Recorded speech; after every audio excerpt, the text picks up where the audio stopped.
malam ni untuk kelas ulang kaji bagi topik keseimbangan redox. So sebelum kelas, cikgu minta Afif tolong baca doa.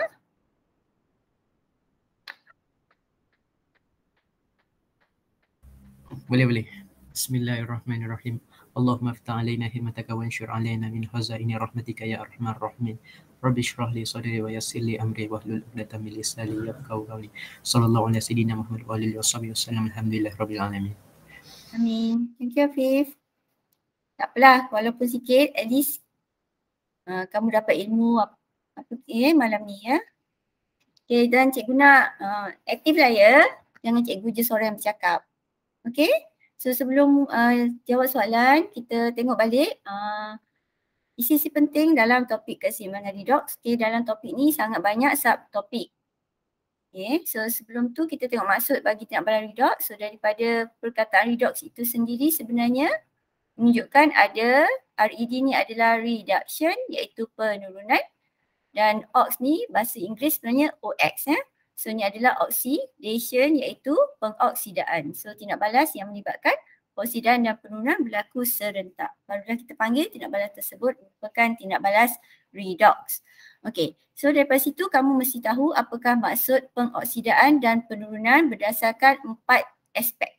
Okay, apa 4 aspek tu? Ingat tak? Dari segi Hidrogen, oksigen, hidrogen, nombor elektron pengoksidaan dan juga nombor pengoksidaan. Okay, ni nombor pengoksidaan ya. Okay, OHEN. So hanya ingat sebelah saja untuk pengoksidaan, iaitu pengoksidaan adalah apabila bahan tersebut menerima oksigen atau kehilangan hidrogen ataupun kehilangan elektron atau lepas elektron dan pertambahan nombor pengoksidaan. So untuk penurunan hanya lawankan saja. Boleh ya? Ingatkan maksud dia. Okey? Kalau cikgu laju cakap ya, sebab ni ulang kaji ekspres je. Ada soalan apa-apa kat sini? tak ada. Okey, kita lihat pada yang pertama iaitu pemindahan elektron pada satu jarak. Okey, normally kalau pemindahan elektron pada satu jarak, alat radasnya adalah kita panggil tube U. Okey, di mana dalam tube U ini akan diisikan di bahagian tengah ni adalah biasanya menggunakan asid sulfurik. Kemudian di bahagian lengan sebelah kiri dan sebelah kanan kita akan isikan dua larutan di mana satu larutan merupakan ejen pengoksidaan dan satu lagi larutan adalah ejen penurunan. Okey, so bila jumpa soalan tube U, cikgu galakkan kamu hafal ejen-ejen pengoksidaan. Okey, apa ejen pengoksidaan yang kamu tahu? Yang biasa keluar dalam soalan. Kalium manganat 7 berasid. Okey, larutan yang ada asid, berasid ni. Larutan kalium dikromat 6 berasid, larutan kalium manganat 7 berasid. So cikgu tulis nombor dia punya formula kimia saja. So ni adalah larutan kalium dikromat K2CR2O7. Okey, dua-dua ni adalah berasid. Berasid ni maksudnya larutan ini dicampur dalam asid. Tu kita panggil berasid. Okey, bukan larutan ni bersifat asid. Okay, then apa lagi dua ejen pengoksidaan, tiga lagi yang popular. Apa lagi? Air bromin. Air bromin, lagi satu. Kawan dia? Air? Klorin. Klorin. Dan juga larutan? Iodin. Ferrum? Larutan ferrum 3. Okay, ferrum 3 apa-apalah. Ferrum 3 sulfat ke, ferrum 3 klorida ke, asalkan larutan ferrum 3. So apabila ejen pengoksidaan, bahan ini akan mengalami penurunan. Dan daripada segi elektron, maksudnya dia menerima elektron. Okay, boleh ya? So hanya hafal ejen pengoksidaan. Bila kamu tahu ejen pengoksidaan, automatically sebelah satu lagi adalah ejen penurunan. So untuk tube U ni, macam ini, larutan kalium dikromat 6 berasid adalah ejen pengoksidaan. So bila dalam exam tu just terus counting je. Dia adalah ejen pengoksidaan, so dia mengalami penurunan, maka bahan ini akan menerima elektron. Jadi sebelah lagi larutan ferrum 2 sulfat, dia akan mengalami pengoksidaan, jadi dia akan hilang elektron. Okey, kita nak buat persamaan setengah. Okey, sebelum persamaan setengah kita tentukan terminal. Okay, terminal mana yang menjadi, elektrod karbon mana yang menjadi terminal negatif? Ini adalah elektrod karbon. Yang ferrum 2 sulfat tu. Okay, karbon yang terendam di dalam larutan ferrum 2 sulfat menjadi terminal negatif dan ini terminal positif. Senang nak ingat, elektron keluar dekat sini, elektron charge negatif. So ni terminal negatif, so elektron mengalir daripada terminal negatif kepada terminal positif dan terminal negatif ini kita panggil juga sebagai anode. Ni cathode. Di mana anode, seperti Afi pernah terangkan dalam kelas kan, anode N ni negatif terminal, O mengalami peoksidaan dan D dia adalah derma elektron. Okey? Boleh tak? Okay, sekarang kita nak tulis persamaan setengah. Macam mana persamaan setengah dekat ferrum 2 sulfat? Dekat anode. Bila ferrum 2 sulfat, ion apa yang akan hilang elektron di sini? Ferrum 2.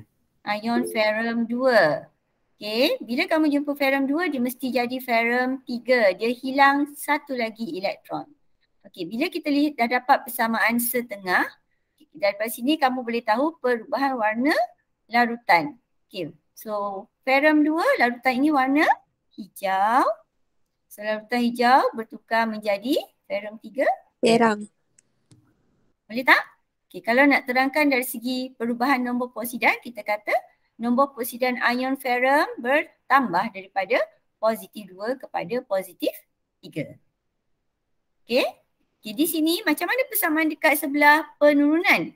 Kalium dikromat 6 beraksid. Ini persamaan yang panjang tu. Boleh tulis tak? Cr2O7 2- ini adalah ion dikromat 6. Okay, dia akan menjadi ion kromium. Kemudian ada perkataan beraksid menunjukkan di sini ada ion hidrogen. Dan ia terima elektron, kita tulis dulu elektron. Okay.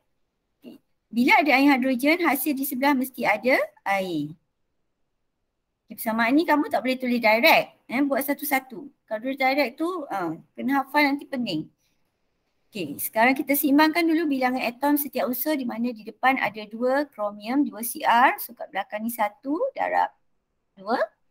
Dan ada 7 oksigen, kat belakang ada 1 darab 7. Okay, then kamu lihat hidrogen di belakang dah jadi 2 kali 7, 14. So samakan hidrogen dekat depan, 1 darab 14. Okay, samakan dulu bilangan atom setiap unsur. Dan seimbangkan jumlah charge di sebelah kiri dan sebelah kanan. Okay, nak kira jumlah charge macam mana? Okay, kat sini kamu lihat negatif 2 tambah, sini positif 1 darab 14. So 14. So jumlah di sini adalah positif 12. Okay, di belakang positif 3 darab 2. So 6 tambah ni kosong. So jumlahnya positif 6. Jadi kalau di sebelah kanan 6, di depan pun mesti 6. So 12 tolak 6. Okay, tolak 6 ni macam mana? Kita letak di elektron 6e. Sebab elektron charge negatif 1 darab 6, negatif 6. So itu adalah persamaan setengah untuk ion dikromat 6. Boleh tak? Boleh. Boleh, tapi setakat ni jarang keluar soalan persamaan yang panjang ni suruh tulis sepenuhnya. Biasanya dia bagi separuh, suruh seimbangkan, tapi tak tahulah untuk SPM kamu kan, mana tahu keluar yang panjang ni. Alright, then cikgu nak tanya apakah perubahan warna bagi larutan kalium dikromat 6? Ada orang tulis mesej ke? Apa yang tak keluar Faris? Faris tulis tak keluar? Apa yang tak keluar? Oh, soalan. Tak tahulah. Kita harap tak keluar ya. Yes. Okey, macam mana perubahan warna larutan kalium dikromat 6 ni? Cuba buka mic Faris. Type. Apa perubahan warna larutan kalium dikromat 6 ni? Jingga. Ion dikromat 6 warna jingga berubah menjadi? Tidak berwarna. Kromium Hijau. warna apa? Hijau. Hijau. Ion kromium hijau. Okey. Ion dikromat 6 ni jingga, kromium ni hijau. So larutan jingga bertukar menjadi hijau. Kalau kalium manganat 7 beraksid ni, apa perubahan warna dia? Popular ni. Ungu. Ungu kepada tidak berwarna. Okey. Ada apa-apa nak tanya tak? Untuk tube you. Cikgu nak tanyalah. Apa fungsi asid sulfurik kat tengah tu? Membenarkan pengaliran ion Lagi? Tak lengkap dan lagi. melengkapkan lita. Membenarkan pengaliran ion dan melengkapkan lita. Mesti ada dua-dua. Baru dapat markah. Ni sama juga dengan function apa? Elektrolit. Bukan? Uh, Dalam sel kimia. Sama dengan function untuk apa? pasu beliang. Melengkapkan elektrolit pula. Minta Hafiz cakap elektrolit.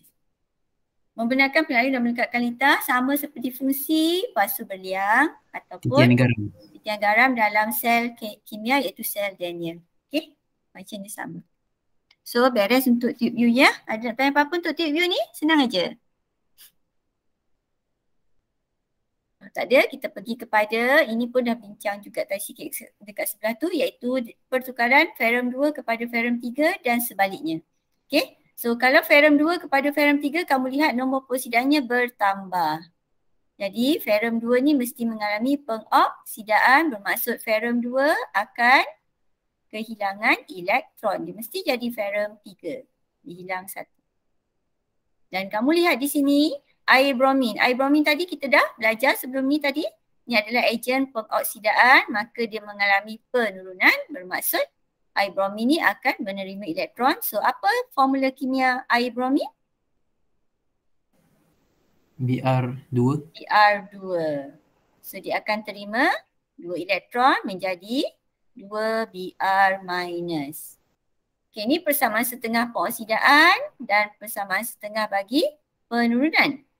Okey, sekarang kita nak tulis persamaan ion keseluruhan. Macam mana dapatkan persamaan ion keseluruhan? Seimbangkan elektron.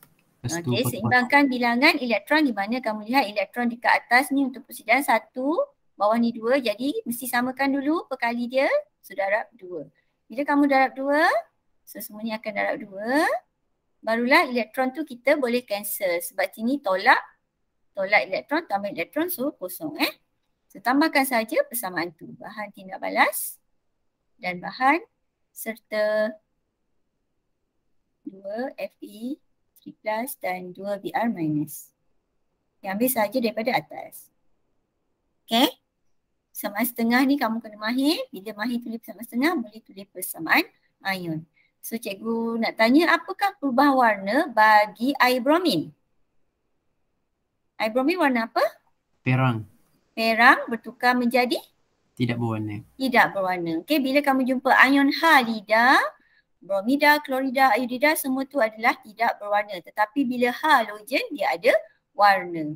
Okay, sebelah sini pula, ferrum 3 menjadi ferrum 2. Okay, kita lihat lagi sekali nombor peroksidannya daripada ferrum 3 menjadi ferrum 2. Nombor peroksidan berkurang, maka ferrum 3 mengalami penurunan. Bila penurunan bermaksud ferrum 3 itu terima elektron. So persamaan ni tadi kamu terbalikkan je. Okay, terima 1, dia akan jadi ferrum 2 semula. Okay, terbalikkan saja. So perubahan warna kat sini terbaliklah. Larutan perak menjadi hijau. Okay, dan zinc. So kamu tengok zinc. Zinc adalah logam. Semua logam mesti melepaskan elektron. Bermaksud semua logam cenderung untuk mengalami pengoksidaan. Sebab logam mesti lepas elektron. So persamaan dia, atom zinc melepaskan elektron menjadi ion zinc. Kalau ada soalan tanya ya, atau terlaju ke cakap. Okay, so ni adalah persamaan setengah bagi yang ini penurunan. Okay, yang bawah ni adalah pengoksidaan. So kalau dapatkan persamaan ion macam tadi, sama je. Kamu cek dulu elektron, pastikan sama. Kalau tak sama, buat apa? Kita seimbangkan bilangan elektron tu. So kat sini kita darab 2 supaya elektron sama. So semua ni akan berkali 2. Barulah kita cancel dan kamu just ambil saja dekat atas bahan dan bahan. Kemudian hasil dengan hasil. F3.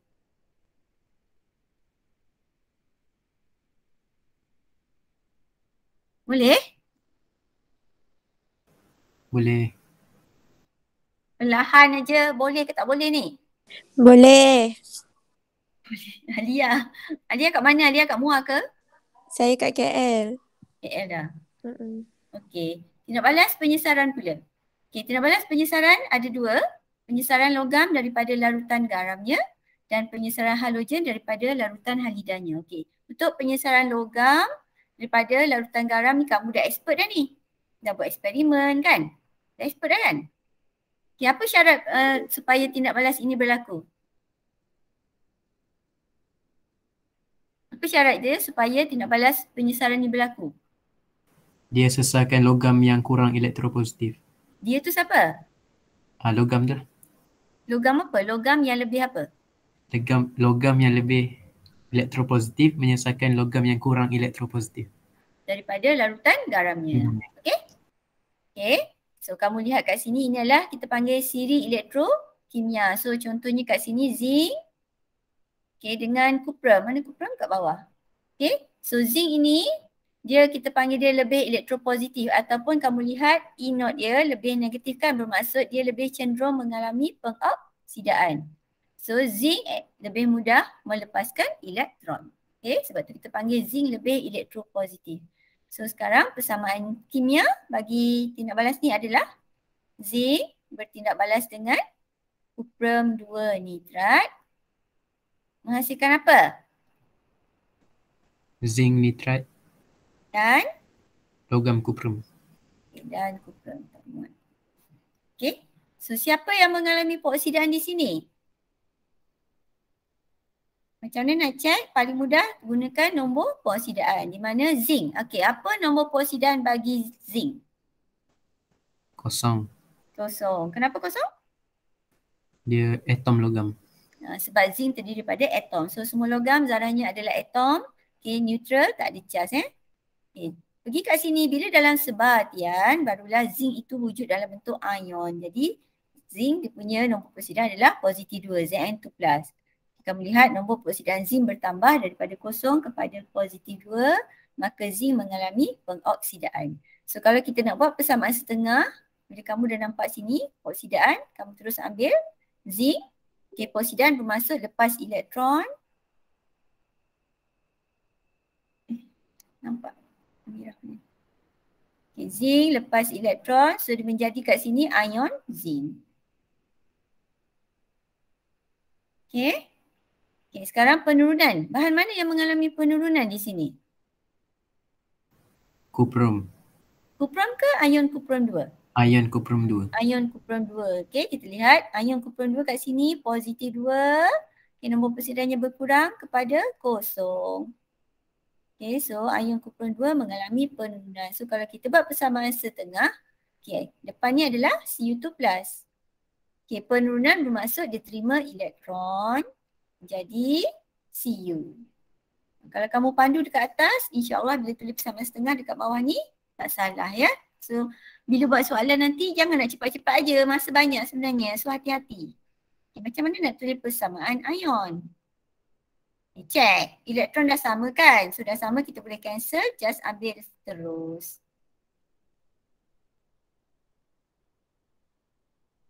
Sebenarnya untuk tulis persamaan ion ni ada banyak cara. Ini dalam redox kita buat macam ni. Ataupun sebelum ni yang kita belajar, kita cancel ion yang sama. Dapat sama je persamaan ion dia. Kalau boleh cara tu pun boleh. Okey, apa pemerhatian bagi tindak balas ni? Tindak balas popular ni. Cuba bagi cikgu pemerhatian yang berlaku di sini. Keamatan warna biru larutan kuprum 2 nitrat berkurang. Okey, betul. Keamatan warna biru larutan kuprum 2 nitrat berkurang. Kenapa keamatan warna biru dia berkurang? Ion kuprum telah menjadi logam kuprum. Ya, ion kuprum 2 telah dinyahcas menjadi atom kuprum. Okey? Ataupun kita kata kepekatan ion kuprum 2 berkurang. Sebab apa? Sebab ion kuprum 2 telah dinyahcas menjadi atom kuprum. Okey lagi? Pemerhatian lagi satu? Bacaan termometer. Okey lah. Kalau termokimia kita boleh jawab yang itulah, bacaan termometer meningkat. Okey lagi? Kalau bukan topik termokimia, topik redox, kita tak boleh sebut yang tu. Lagi apa ni? Pepejal kelabu. Perang. Perang. Perang. Okey, pepejal perang terenam ataupun terhasil, terbentuk. Okey, kuprum tu ada tu, pepejal perang terenam. Okay, boleh tak kalau cikgu bagi satu lagi kepingan zinc melarut? Boleh? Betul ke salah? Betul? Betul Kalau soalan bagi kepingan zinc bolehlah kita nampak kepingan zinc tu melarut. Tapi masa eksperimen kamu buat hari tu dia guna serbuk kan? So tak nampak sangat serbuk zinc melarut sebab dia bentuk serbuk. Okay. Boleh untuk penyesaran logam? Okay. Nak tanya apa-apa tak?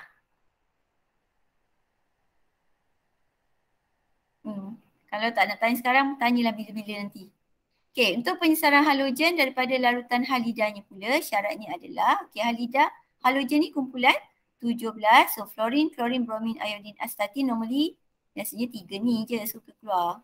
Chlorine, bromine, iodine di mana chlorine semakin menuruni kumpulan, semakin kurang reaktif. So syarat untuk berlaku tindak balas penyesaran ini adalah halogen yang lebih reaktif boleh menyesarkan halogen yang kurang reaktif daripada larutan halidanya. Okey.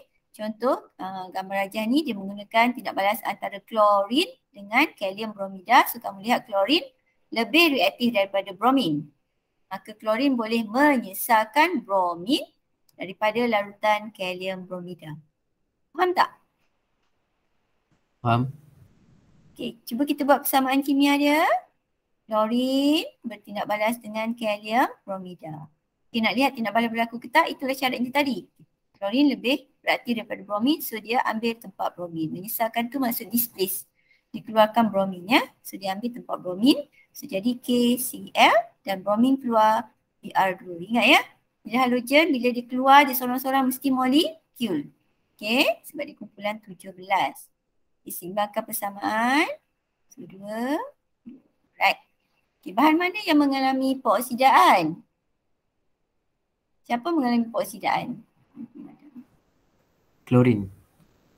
Ya ke klorin? Okay. Ya, jajak. Kita cek dia punya nombor peroksidaan. Kalau klorin, Bromin. kosong kan? Pergi sini. Klorida. Okay, nombor peroksidaan ni bertambah ke berkurang? Berkurang. Berkurang. Bila berkurang, klorin ni mengalami penurunan. Di mana klorin tadi kita belajar, ia merupakan ejen pengoksidaan. Halogen ni sebenarnya ejen pengoksidaan yang baik especially klorin dan bromin.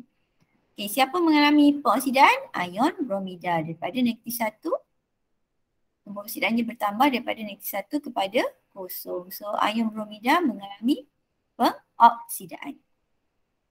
Okay, so kalau kita nak buat persamaan setengah pengoksidaan ion bromida Br minus. Okay, tolak ni, tolak elektron. So, jadi Br. So Br mesti 2 kan? So 2 E.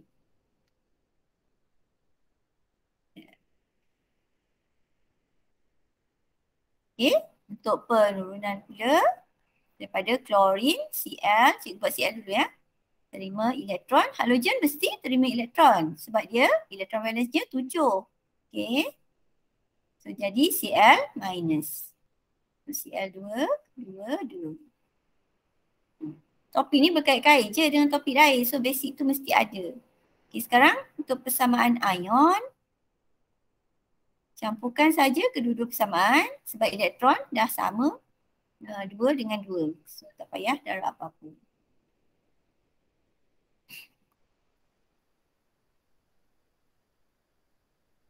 Okey. Okay, cikgu nak tanya apakah perubahan warna pada air klorin?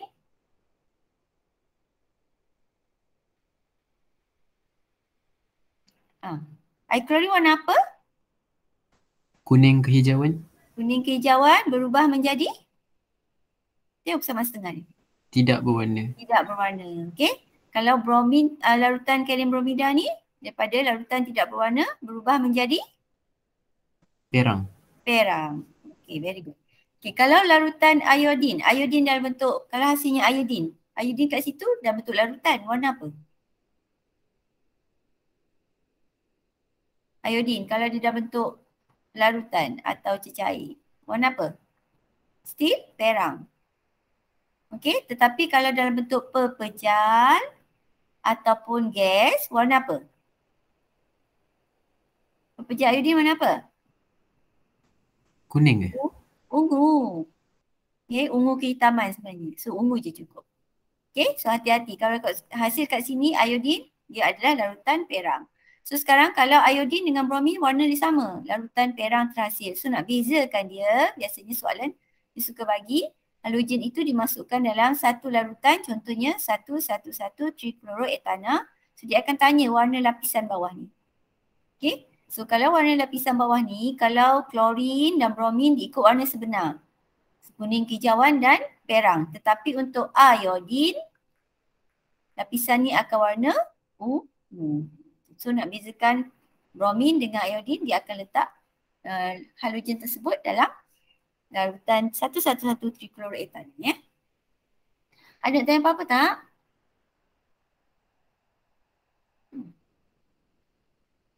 Soalan tak kelas? Tak ada. Ipen apa tak masuk malam ni ya? Biasa dia ada. Korang pergi sambut New Year Paris sambut New Year kat mana tu? Dekat luar. Okay, kita sambung kepada upaya elektrod piawai. Okay, Siri ni dalam exam dia akan bagi sama ada dia bagi full atau bagi yang berkaitan sahaja. So sebenarnya tak perlu hafal lah Siri ni. Dan Siri ni kalau diberi sangat mudah sebab soalan persamaan setengah dah ada dekat sini. Cuma sama ada nak ambil terbalik ataupun ikut yang dibagi. Pandai-pandailah guna. Okay, so cuma kena tahu bahagian hadapan sebelah kanan ni semua. Okay, semakin ke atas dia cenderung untuk mengalami pengoksidaan. Sebab itu dikata kat sini cenderung untuk mengalami ejen penurunan. Semakin ke atas dia cenderung untuk melepaskan elektron. Sebelah kanan maksudnya yang depan ni semua. Okay. Untuk yang sebelah kiri ni, yang ion-ion sebelah kiri ni, dia semakin ke bawah dia semakin cenderung menjadi ejen oksidaan iaitu cenderung mengalami penurunan. Okay. Kita perlu tahu. Cuma nanti nak guna ni macam mana kita gunakan Siri ini dalam sel kimia serta elektrolisis. Okay. So sel kimia ni rasanya kamu dah expert dah kan? Berapa kali ulang kaji dah? Okay. Macam mana tentukan terminal? Dah tanda dah negatif positif kat sini. Kenapa zinc terminal negatif? Cikgu nak tanya.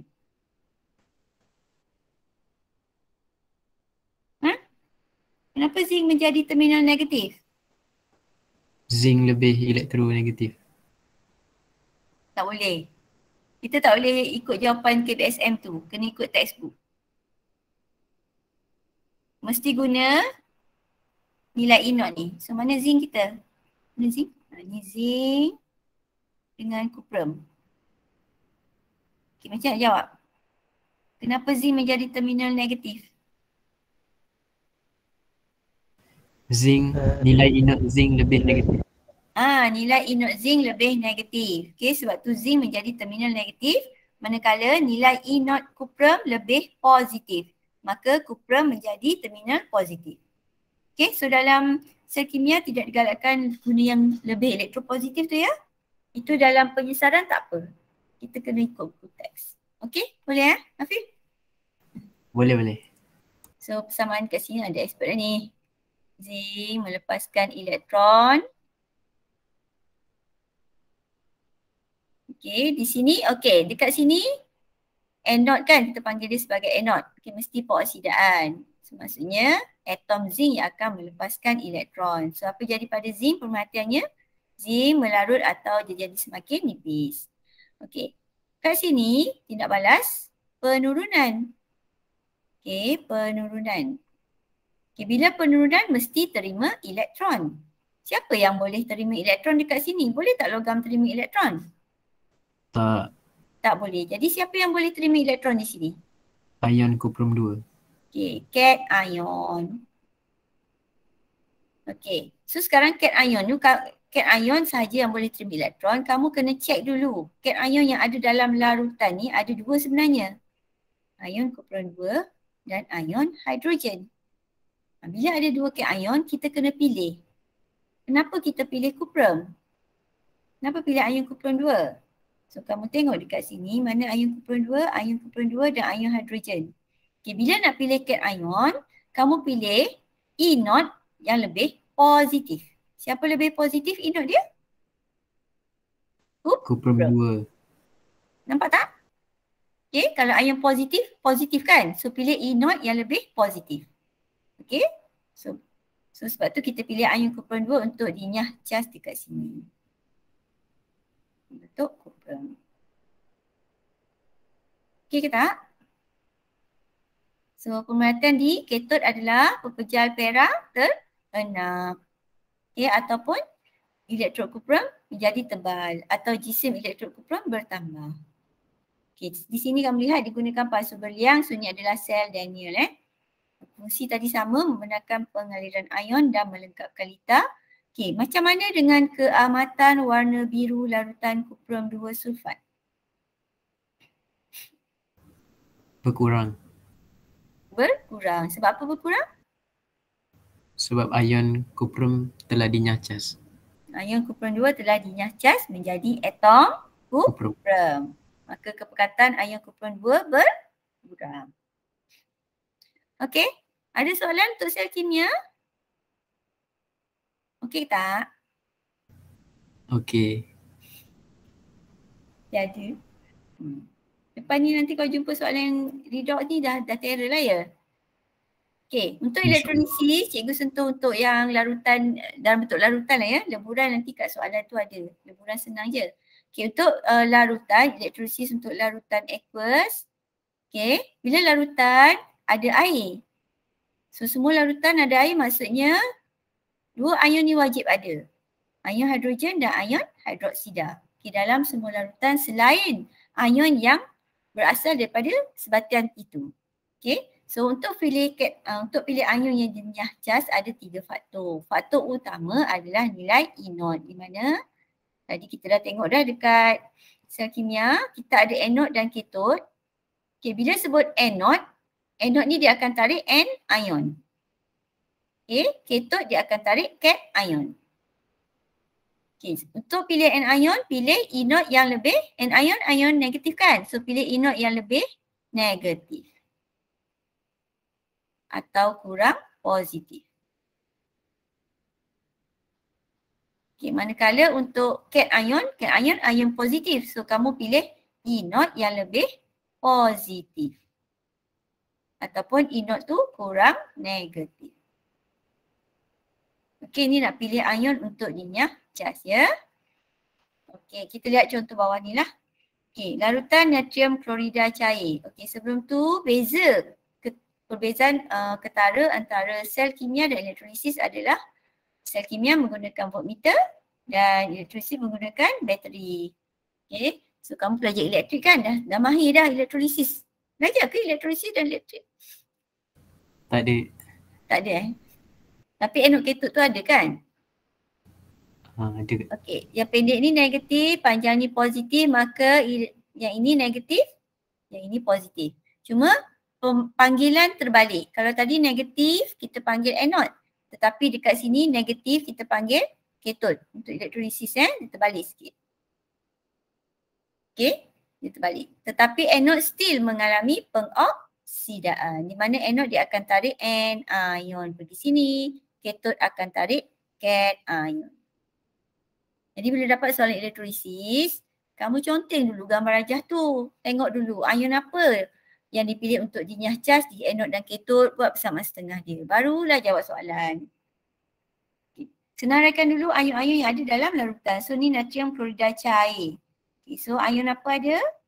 Ambil dulu daripada nama dia, natrium klorida. Then tambah, bila larutan mesti ada hidrogen dan hidroksida. Okay. So sekarang kita nak buat persamaan setengah dekat anod dengan katod.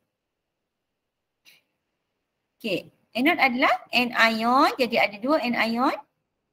Okay, ion mana yang kita akan pilih untuk dinyah cas? Ion klorida atau ion hidroksida? Jadi kamu lihat kepada siri kupaian elektrod piawai. Mana hidroksida kita? Ni kan. Dengan ion apa tadi? Klorida. Mana klorida? Ni. Nampak tak? Nampak? Okay, so tadi kita kata pilih inot yang lebih negatif atau kurang positif. So nak pilih yang mana? Klorida ke hidroksida? Hidroksida. Hidroksida sebab inot dia kurang positif. Syaratnya pilih yang lebih negatif atau kurang positif. So sebenarnya paling mudah, apa-apa larutan elektrolisis kalau tak ada faktor kepekatan, tak ada faktor jenis elektrod, memang akan pilih hidroksida. Okay, so hidroksida dipilih di sini. Macam mana persamaan tu? 4 orang hutan. Minum 2 gelas air. Lagi? Klorin 2, 4 apple. 4 apple. Okay, sama ni ya. So gas yang terbebas di sini adalah gas oksigen. Tapi kalau pemerhatian kita akan sebut apa? Gelembung gas tidak berwarna terbebas. Okay. Di keton. Okay. Ada natrium dan hidrogen. Okay, nak pilih yang mana antara dua ni? Rujuk lagi sekali. Inot kita. Warna lain lah. Okay, natrium kan? Mana natrium? Ni. Yeah. Natrium dan hidrogen. Okey, so nak pilih yang mana? Hidrogen. Hidrogen sebab apa? Nilai inot lebih positif. Nilai inot lebih positif. Alright? So pilih hidrogen. Dan ion hidrogen, so H+. Plus ni ingat, plus mesti plus. Elektron jadi H. So hidrogen mesti molekul. Kalau tak nak salah tengok charge juga. Negatif atas ni ion negatif tolak elektron. Okay, positif dia terima elektron. Bagaimana nak mengesahkan gas oksigen? Masukkan Masukkan apa? Ha? Tak dengar? Masukkan? Cikgu lost ke? Kenapa tiba-tiba hilang? Masukkan apa?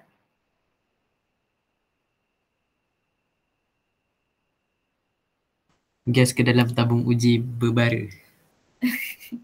Macam mana tu? Masukkan kayu uji berbara Kayu uji ke berbara. dalam Tabung uji berisi gas.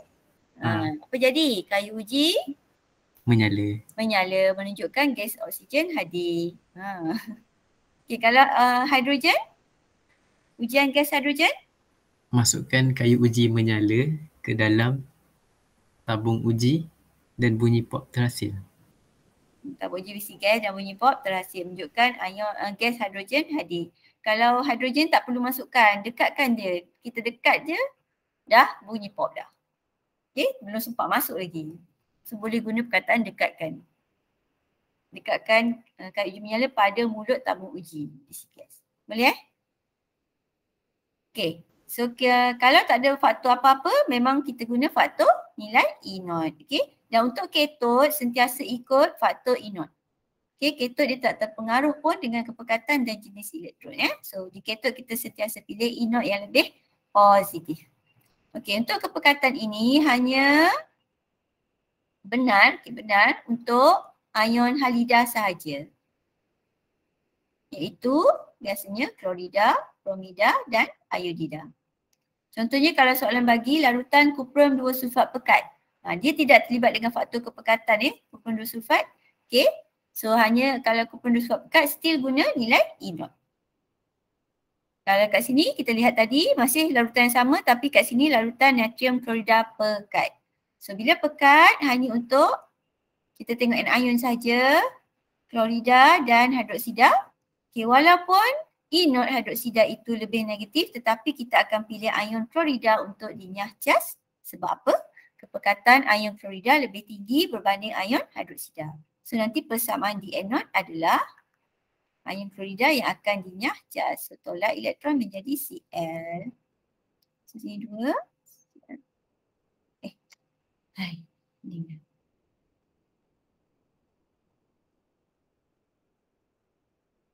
Cl2 dan 2 Cl minus. Okay. So gas, kalau pemakaian dia, gas kuning kehijauan terbebas. So di katod sama je dengan sebelah ni. Okay. Ketot dia tidak terpengaruh dengan faktor kepekatan.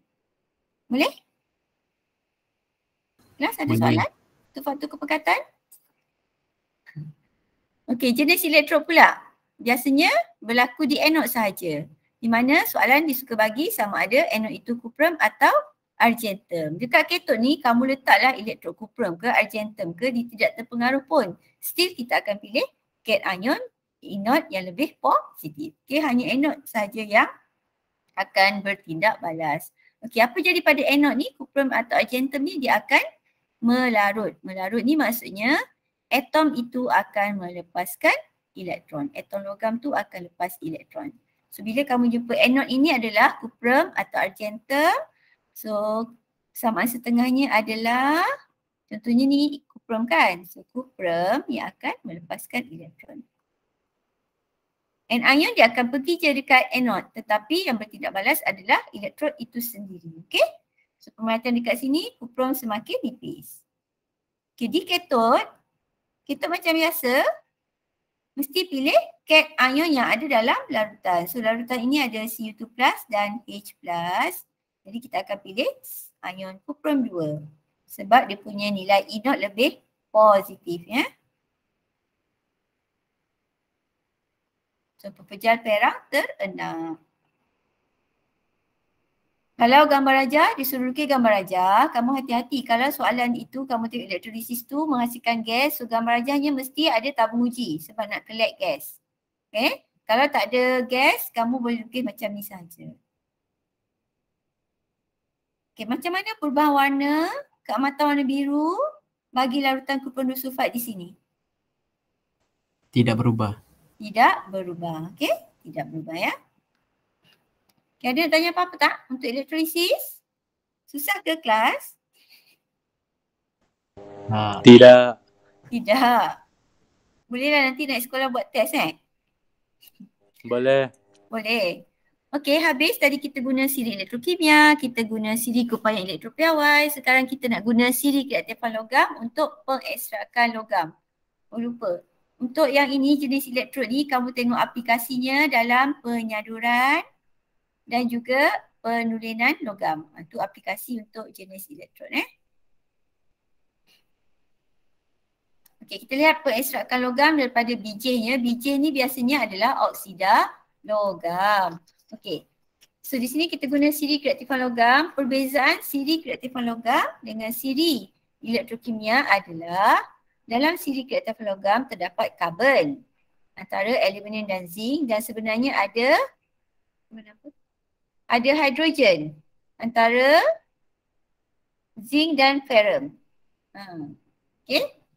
Kita juga gunakan siri keaktifan logam ini untuk menentukan kaedah yang sesuai bagi menentukan formula empirik sesuatu bahan. Okey, untuk logam yang lebih reaktif daripada karbon, kita gunakan cara elektrolisis. So yang kita belajar dalam buku teks itu adalah pengekstrakan boksit. Boksit itu adalah aluminium oksida. Okay, so aluminium oksida ni BJ. So kita nak ekstrakkan aluminium daripada aluminium oksida menggunakan elektrolisis. Ini adalah dalam keadaan leburan, bukan larutan aqueous So tak ada air. So bila leburan senang aja. Dia hanya ada 2 ion yang ada dalam sebatian tersebut. So kita ada ion aluminium dan ion oksida. So ion aluminium akan bergerak ke katot. Ion oksida akan bergerak ke anod. Anod tarik anion. Katot cation. Okay, then macam biasalah buat nyah-cas dia. Okay, positif, terima. Terima berapa? 3. So menjadi atom aluminium. Di sini tolak elektron kan. Jadi dia akan jadi O2. Tolak berapa ni? 4 Sebab O2 minus dia akan tolak 2 kan. So bila buat 2 kali jadi 4 elektron. Okay, dah dapat dah persamaan dia. Are you okay? Okay, then untuk logam yang kurang reaktif daripada karbon, kita gunakan kaedah mengekstrak logam iaitu penurunan oleh karbon. Okay, contohnya sini biji besi. Biji besi ni adalah ferrum 3 oksida. Okay, so ferrum 3 oksida ini akan bertindak balas dengan arang kod ni karbon. So maksudnya sekarang karbon dia akan ambil oksigen orang ni. Okay, meninggalkan ferrum sahaja. So dapat ferrum dan karbon dioksida. Dan kamu sibakkan persamaan lah macam biasa. Okay, macam nak samakan ni? 3 darab 2, 6. 2 darab 3, 6. Okay, then ferrum jadi 4. Karbon jadi 3. Okay, itu persamaan dia. Boleh tak? Are you okay? Okay. Macam tak okay je ke hati kat mana ni? Ada orang nak tengok konsert Gayo Dejun ke? Malam ni banyak konsert ni. Ke nak tengok ward drama ke? Ha? Alia? Tak ada. Mana tahu sambil tu dia tengok Gayo Dejun MC tu. Tak. Okey, cikgu nak tanya daripada persamaan ni, bahan mana yang mengalami pengoksidaan?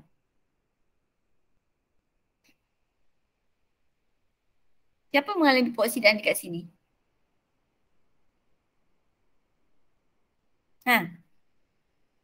Siapa mengalami pengoksidaan? Karbon. Sebab apa karbon mengalami pengoksidaan? Sebab karbon menerima oksigen. Ferrum 3 oksida mengalami penurunan kerana dia kehilangan oksigen. So di sini kita boleh guna dari segi terima atau hilang oksigen. Okey? Okey. Kalsium karbonat ni apa fungsi dia? Apa fungsi kalsium karbonat ni? Okay, kalsium karbonat apabila dipanaskan, kamu belajar dalam garam kan? Dia akan terurai. Okey? Karbonat logam terurai menjadi oksida logam iaitu kalsium oksida dan gas karbon dioksida. Okay, kalsium oksida ini akan bertindak balas dengan benda asing yang ada dalam biji besi, especially silikon dioksida. Ataupun kita panggil nama lain dia silikon 4 oksida. Menghasilkan kalsium silikat. Ataupun nama lainnya, ini kita panggil sanga ni. Okay, ini kalsium silikat. Sanga. So fungsi kalsium karbonat tu untuk menyingkirkan benda asing yang ada dalam biji besi, especially silikon dioksida. Alright? Ada soalan tak kelas? Tak ada. Apa nama alat ni? Ni. Untuk pengekstrakan ferrum 3 oksida ni. Apa nama benda ni? Relau bagas. Relau bagas. Alhamdulillah. Okey, dah habis, nak habis dah pengaratan. Nak habis baru belajar latihan belum. Okey, pengaratan biasanya soalan suka keluar sama ada dia tanya mekanisme pengaratan. Okey, mekanisme pengaratan ataupun eksperimen. Okey, apa maksud mekanisme pengaratan? Yang ada titisan air tu. So kalau soalan suruh lukis mekanisme pengaratan, jangan pula lukis tabung uji. Yang selalu student dia salah faham. Dia lukis tabung uji yang ada paku tu, dia pergi lilitkan dengan logam. Tu bukan. Okay, ya. So apa yang kita perlu buat? Kita lukiskanlah besi dan ada titisan air. Okay, dan kamu kena label lah. Ini adalah titisan air. Ini adalah besi atau ferrum. Okey, untuk pengaratan berlaku mesti ada air dan oksigen. Kat mana oksigen? So kamu label di pinggir ni, di mana di sini kepekatan oksigen adalah tinggi. Okey, baru dapat satu markah label. Dan labelkan mana anod dan katot. Okey, mana anod? Gambar soalan kasih 3 markah ni. Mana anod? Anod dekat mana? Tak ingat ke? Anod kat mana? Dekat ferrum dah. Memanglah anod dekat ferrum. Kat mana nak label ni? Banyak tempat ni. Oh, dekat tengah ni. Dekat celah-celah. Jangan sebut celah. Dekat tengah. Bahagian tengah ni, titisan air, bahagian tengah ni kepekatan oksigen rendah. Okay, so di sini anod Okay, apa persamaan setengah dekat anode? Anode mesti mengalami peroksidaan kan? Lepas peroksidaan. So siapa yang akan lepas elektron? Atom ferrum. Atom ferrum. So di sini persamaan setengahnya atom ferrum menjadi Fe2 plus hilang 2. So bila persamaan ni ada, maksudnya pengaratan telah berlaku ya. Okay, so katot adalah di sini. Di katot. Di pinggir titisan air dua-dua ni. Okay, so macam mana persamaan dekat katot? Ada Terbalik oksigen larut dalam air. particle. Elektron menjadi ion hidroksida. So persamaan ni ada kat mana tadi? Dalam elektrolisis. So hanya terbalikkan persamaan sahaja. Alright.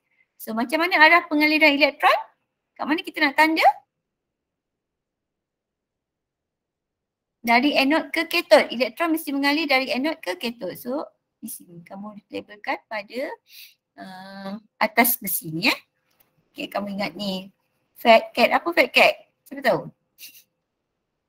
Ini adalah flow of electron. Okay. So flow of electron from anode to cathode. Okay, itu adalah pengaliran elektron. Mesti dari anode ke cathode. Okay. Kalau soalan AC disuruh terangkan sampai pengaratan yang warna perang tu berlaku. Macam mana kamu nak buat? Kamu hafal tak dia punya persamaan proses? So proses yang pertama yang inilah ya, anode dengan kathode, step dia. Kamu bagi persamaan dia.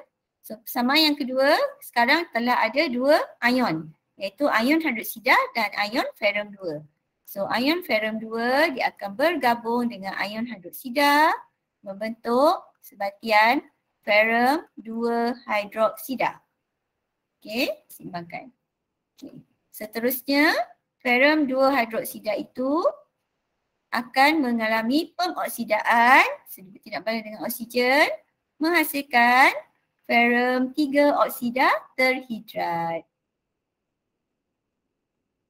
Ini yang kita panggil karat yang warna perang sebab ferrum 3 oksida. Okey? Boleh? Yang persamaan nombor 2 tadi macam mana cikgu? Ni yang ni, nombor 2 ni. Ni kan ada ferrum 2 sekarang kan. Gabung dengan ion hidroksida ni. So dapat ferrum 2 hidroksida. Gabungkan aja. Tu kira macam persamaan ion lah. Cuma tempat dia tu balik. Betul. Gabungkan je dua ion terbentuk tu. Tak payah gabung semua ni. Ambil ion yang hasil saja. Ion apa yang ada tadi di anode dan kathode. Boleh? Boleh. Okey. Satu lagi soalan suka tanya, macam mana cara nak cegah pengaratan? Ada 3 cara. Apa dia? Ingat tak? Logam korban. Logam korban. Okey. Lagi? Contoh Alloy. logam korban apa? Contoh logam korban zinc. Apa nama proses tu? Penggalvanian. Khas, nama khas dia kalau guna zinc sebagai logam korban, nama khas dia adalah penggalvanian. Okey, di mana aplikasinya kita ada boleh guna kat mana? Contohnya dekat pelantar minyak, kaki dia pelantar minyak ataupun dalam pipe bawah tanah. Ahmad ada ke? Okey lagi? Cara pencegah yang lain? Pengaluyan. Pengaluyan. Kamu belajar alloy kan? Apa tujuan buat alloy? Untuk tahan karat. Lagi satu? Yang biasa buat dekat rumah? Sapu minyak. Sapu minyak. Dekat atau minyak. cat. Sama je ni.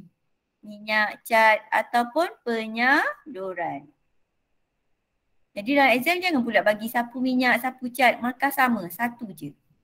Okay? Boleh ya? Nanti tengok balik ya.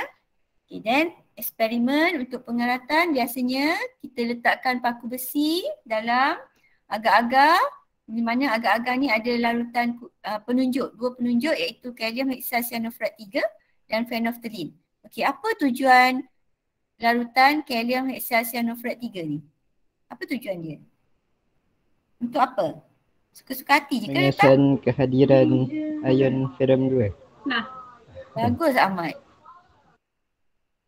Mengesan kehadiran ion ferrum 2. So kalau ada ion ferrum 2 akan ada tumpuk biru. Biru. So kalau ada tumpuk biru maksudnya paku tu berkarat ke tak? Paku berkarat. Itu dia punya kesimpulan. Okey. Okay. Kalau tak ada tumpuk biru macam eksperimen 2 ni maksudnya kat sini paku tidak berkarat sebab tak ada tumpuk biru. Okey, phenolphthalein pula. Apa tujuan phenolphthalein? Mengesan siapa pula? Nak kesan siapa ni? Hidroksida, ion hidroksida. Ion hidroksida. Ya, ion hidroksida dia akan bagi tumpuk warna pink. Kita belajar dalam acid base kan? Okey, phenolphthalein kita masukkan dalam alkali, larutan tu jadi warna pink. Alkali tu ada ion apa? Ada ion hidroksida. Sebab tu warna pink. Samalah kat sini. Tumpuk warna merah jambu. Okey, macam mana kita nak tahu logam P atau logam Q ni apa? Berdasarkan siri elektrokimia. So, kita ada kalau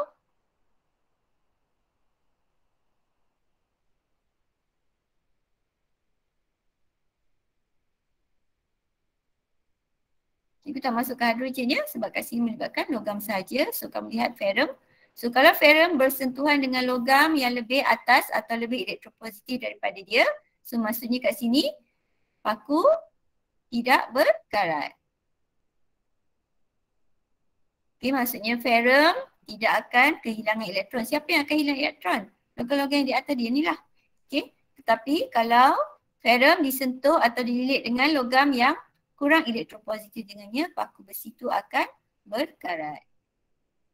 Okay, bila paku besi berkarat, automatically persamaan setengahnya mestilah atom ferrum yang melepaskan elektron menjadi ion ferrum 2. Okey? Boleh tak? Cikgu nak tanya sebenarnya dalam eksperimen 1 ni ada tak warna pink? Dia tunjuk warna biru je kan? Secara realitinya ada tak warna pink? Ada tapi tak banyak. Ada tapi tak banyak sebab kalau tengok persamaan pengeratan tadi kan mesti ada ion hidroksida kan. Cuma sama ada nampak atau tak nampak saja. Mana yang lebih ketara. Sebab tu soalan dia suka bagi satu warna sahaja. Okay, tapi yang kat sini memanglah tak ada warna pink, tak ada warna biru sebab paku tidak berkarat. So yang banyak adalah warna pink sahaja. Okey? Okey tak? Okey. Ada tanya apa-apa tak? Tak ada kot. Banyak. Habis topik redox. Boleh? Kita lihat soalan SBP dah buat kan? Penat ke? Baru 1 jam. Dah lah korang masuk lambat. Berapa orang ni ya? 11 tolak 3. 8 orang aja.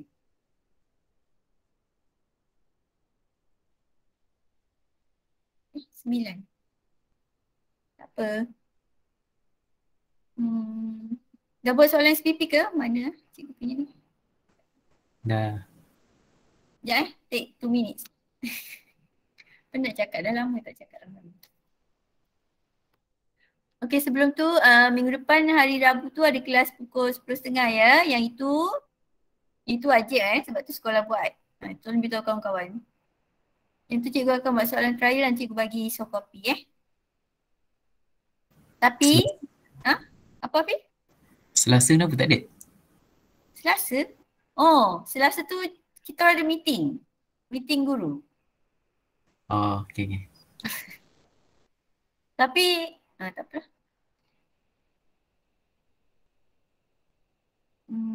Cikgu nak present apa tadi orang ni?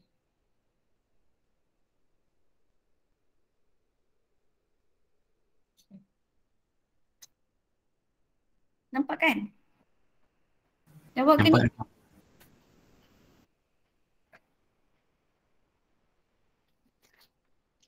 Siapa boleh bincang? Aduh. Apa cikgu terangkan gambar ajar ya.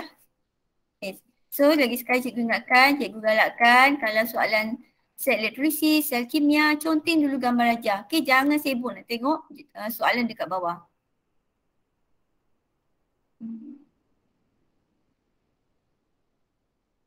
Okey, soalan ni adalah dibagi dua sel X dan sel Y. Jadi kamu lihat kat sini, yang bawah ini sel X ni adalah dalam bentuk leburan. Okey, so bila leburan hanya ada dua ion sahaja, ion plumbum dan ion iodida.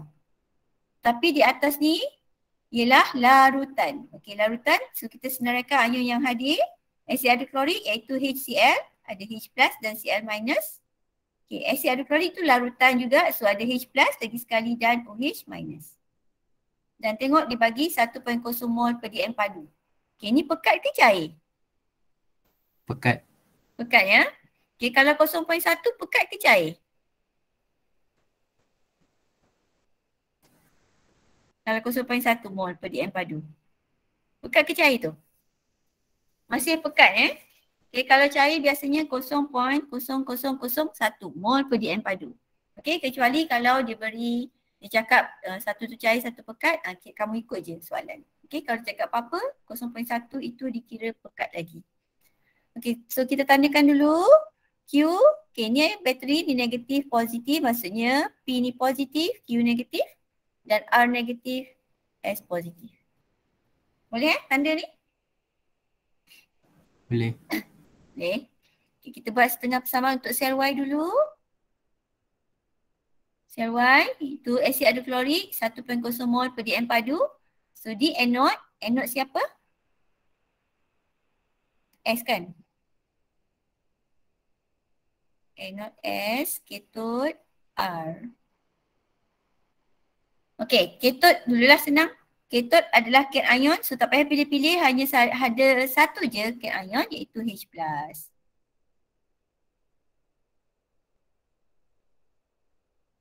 Okay, kemudian anode. Okay, sekarang anode ada dua anion. Yang mana kita akan pilih untuk dinyah cas? Klorida. Ion Ion apa? klorida. Kenapa? Sebab dia lagi pekat. Sebab kepekatan ion klorida lebih pekat berbanding, lebih tinggi kepekatan ion klorida lebih tinggi berbanding ion hidroksida. Okay, so sekarang bila klorida Cl minus, so dapat Cl2 dan settle. Okay, di sel X sangat senang. Tak payah pilih-pilih. Sel X kalau kita nak buat persamaan setengah dia. Okay, anode dia adalah P, kathode adalah Q.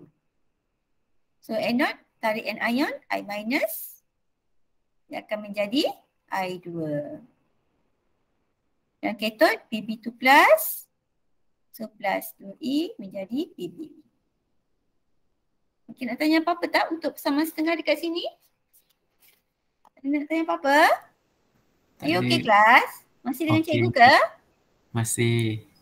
Kita dah mengantuk. Mana ada? Kau tahu dah mengantuk kan? Cikgu ni buat kelas lama-lama lah. Dah lah malam New Year kan? Aish, jangan macam ni cikgu. Apa? Jangan macam tu. Cikgu cakap je. Okay. So berdasarkan Rajah 7, nyatakan kathode. So jawab macam mana? Jawab je lah. Sel X siapa? Kamu jangan cakap Q dan R. Bagi tahu sel X siapa kathode dia. Sel Y siapa kathode dia. Sambil tu tanda jawapan. Dah buat kan? Dah. Kalau dah, apa jawapan nombor 2? PB2 plus dengan I minus. Kenapalah ruang jawapan ni besar sangat Okay, Itulah. hati-hati soalan nak formula. Kalau kata dia nak nama, kamu kena je lah nama. Ion plumbum, ion iodida. Okay, nyatakan pemerhatian pada elektrod P di sel X. Betul ni, samaan. Sel X, okay, elektrod P. Apa pemerhatian dia kat sini? Apa hasil dia? Iodin kan? So apa pemerhatian dia kat sini? Iodin di sini dalam keadaan dia apa? Cair, gas, berpejat. Kita panaskan ni, takkan dapat cecair kan? Gas dibebaskan. gas? Gas ungu Ya betul. dibebaskan. Gas ungu dibebaskan. Bagus.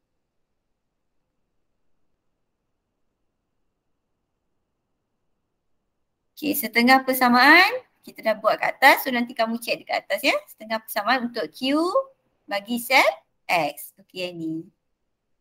Boleh? Ada soalan? Semua betul ke? Dekat tu? Betul. Okay, berdasarkan sel Y, nyatakan hasil DS. Hasil dekat S tadi? Gas, hydrogen. Gas klorin. Gas klorin.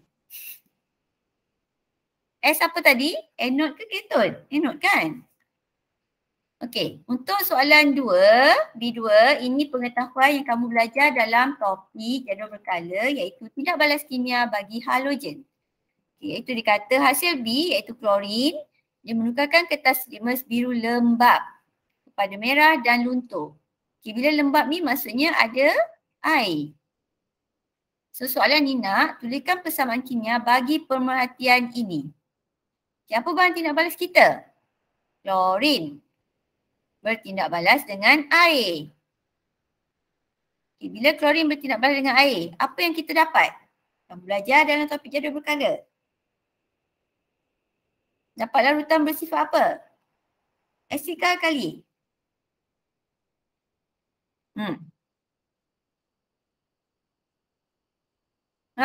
Kalau kumpulan 1 larut dalam air, larutan alkali. Kalau kumpulan 17 larut dalam air dapat larutan bersifat asid. So ada 2 asid dekat sini. Asid apa ya? Hidroklorik. HCl dan satu lagi? Tak ingat ni. Tak ada orang buat ke? Atau dah siap?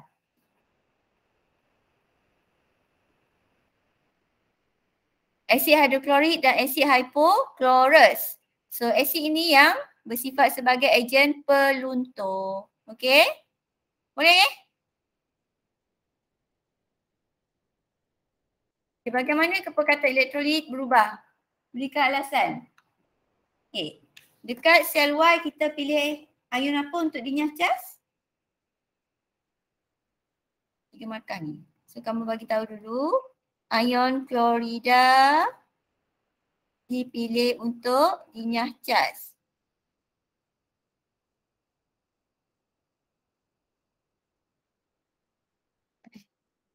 Ataupun kamu tulis di lain lah. Macam mana dinyah cas? Ion klorida menerima elektron. Membentuk molekul klorin.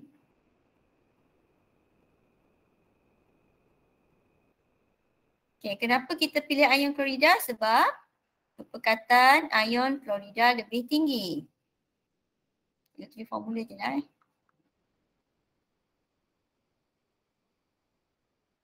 daripada ion hidroksida. Maka tanya bagaimana kepekatan? Maka kepekatan elektrolit berkurang.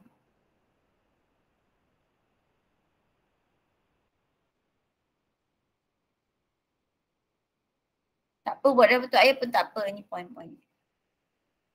Ada soalan tak? Ada soalan ke tak? Kalau poin ni tak ikut tu susunan pun tak apa. Kelas ada nak tanya apa-apa?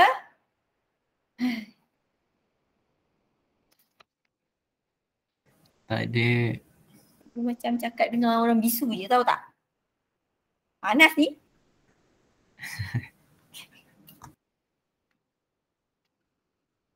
Okay, soalan seterusnya muka surat berapa?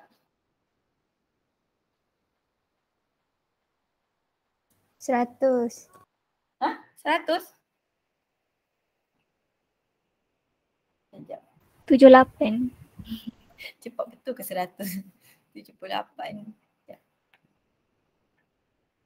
Boleh juga nak buat 100. Kita buat 78 dulu lah AC ni. Soalan AC. Okey, dekat sini dia gabungkan 2 sel sebenarnya. Sel kimia dan sel elektrolisis. Okey, so sel P adalah sel kimia. Macam mana kita tahu tu sel kimia? Dia guna elektrod yang berbeza Ya, dan ada dia tak dua guna elektron bateri. yang berbeza. So terus automatik kamu tandakan yang mana terminal negatif? Of course lah zinc. Yang ini argentum terminal positif. So ni rujuk pada siri kupayan elektrod piawai ya. Nilai inut zinc lebih negatif. Okey, so sekarang apa perubahan tenaga pada sel P? Sel kimia, tenaga kimia kepada tenaga elektrik. Kimia kepada tenaga Elektrik. elektrik. Jadi fungsinya sama tak macam bateri? Bateri Sama. itu adalah sel kimia sama. So sekarang dia membekalkan tenaga elektrik kepada sel Q supaya proses elektrolisis berlaku. So dia jadi bateri lah. Jadi ikut je kat sini. Kalau ini negatif, paku ni negatif, positif, argentum ni positif. Boleh ya? So kat sini ini anode, ni kathode. Tetapi dalam elektrolisis, ini anode, ini kathode. Dia terbalik. Are you okay? Okey. Apa perubahan tenaga pada sel Q? Ini adalah elektrolisis. Tenaga elektrik kepada tenaga kimia. Ya, bagus. Tenaga elektrik kepada tenaga kimia. Terbalik je. Okay. So kalau kita nak buat persamaan setengah. Okay, di sini macam biasa zinc yang akan, atom zinc melepaskan elektron membentuk ion zinc.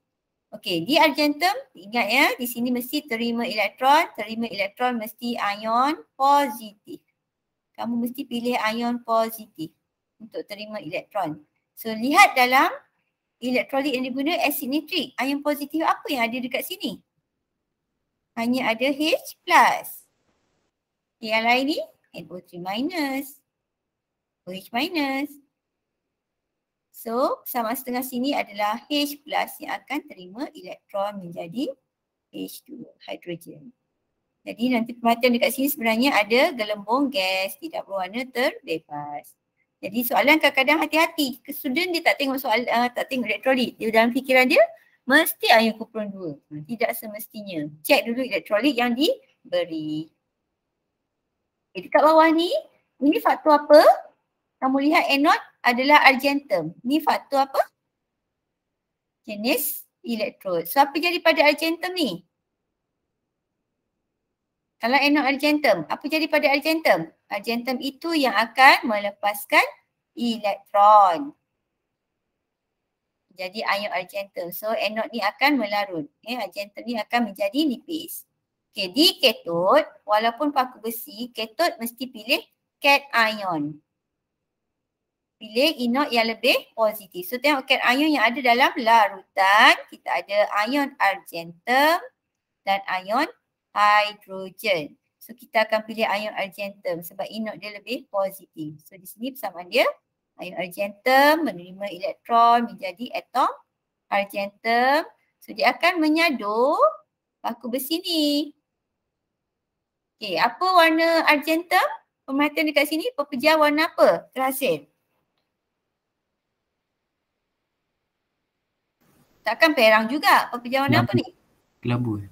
Kelabu. Pepejar kelabu terhasil. Jadi ini adalah proses penyaduran. Jadi kalau soalan, dia suruh lukis sendiri, kalau nak sadur apa bahan, kamu kena tenggelamkan semua sekali. Paku ni barulah penyaduran tu berlaku sempurna.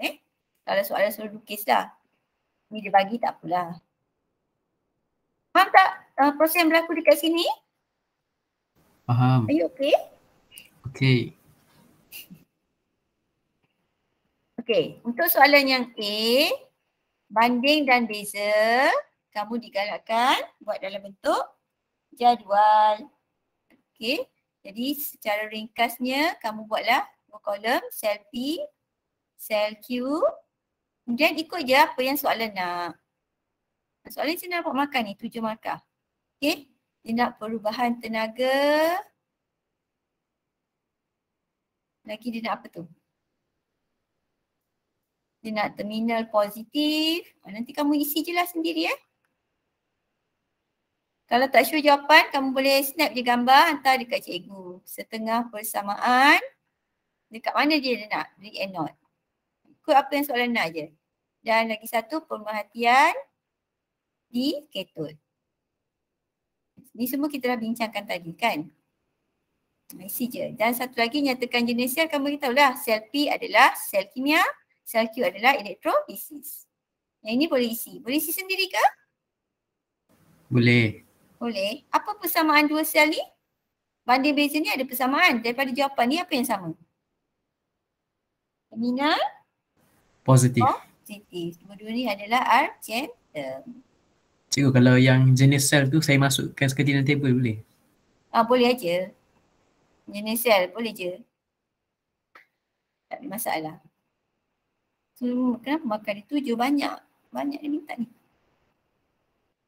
Kadang-kadang soalan kamu lihat macam banyak jawapan kan point.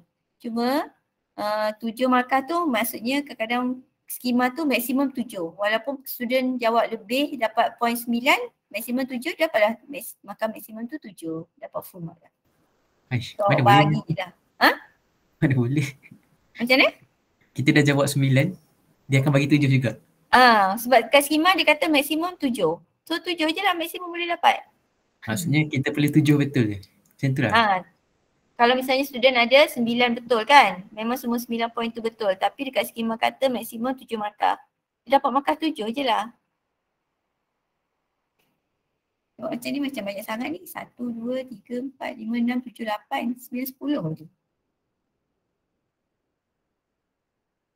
Okay, hitung jisim maksimum argentum yang terenap pada paku besi semasa penyaduran. Okay, ini menggunakan persamaan setengah dekat sini.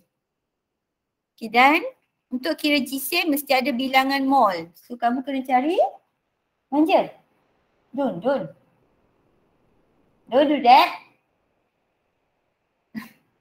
Okay, cari bilangan mol bagi ion argentum. Ion argentum itu ada dalam larutan argentum nitrat. So gunakan MV per 1000 untuk cari bilangan mol. Macam biasalah buat persamaan kimia menyelesaikan pengiraan tu kan. Cari bilangan mol bagi ion argentum. Okay, berapa? 1/50. Siapa yang dah buat ni? Berapa jawapan dia? Jawapan akhir dia, Jawapan akhir. 5.4 gram. Okay, betul Dia kena buat nisbah lah cikgu. Buat nisbah mol. Nisbah mol tu daripada persamaan setengah yang ni. Okey. Dekat paku besi tu. Maksudnya Kamu kata, ion argentum nisbah dengan atom. Nisbahkan 1 mol ion argentum nisbah 1 mol argentum. Okey. So kita ada bilangan mol ion tu 0.05 mol. Jadi kat sini pun 0.05 mol argentum. Kalau tak ada persamaan kimia, ambil persamaan setengah. Tak ada masalah. Barulah kita cari jisim argentum. Apa tadi Apif? 5.4 gram. Okey. Ada apa-apa soalan yang lain? Hasna, Nakia, ada soalan? Okay, bab pengiraan ni, cikgu harap ni wajib tak boleh salah. Ada bab yang tak boleh salah dalam SPM untuk kimia. Bab 2, 3, 4, 5 sampai ikatan kimia tu. Bab tu tak boleh salah.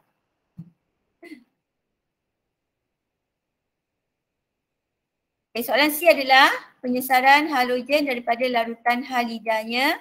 Kita lihat set 1 dan set 2.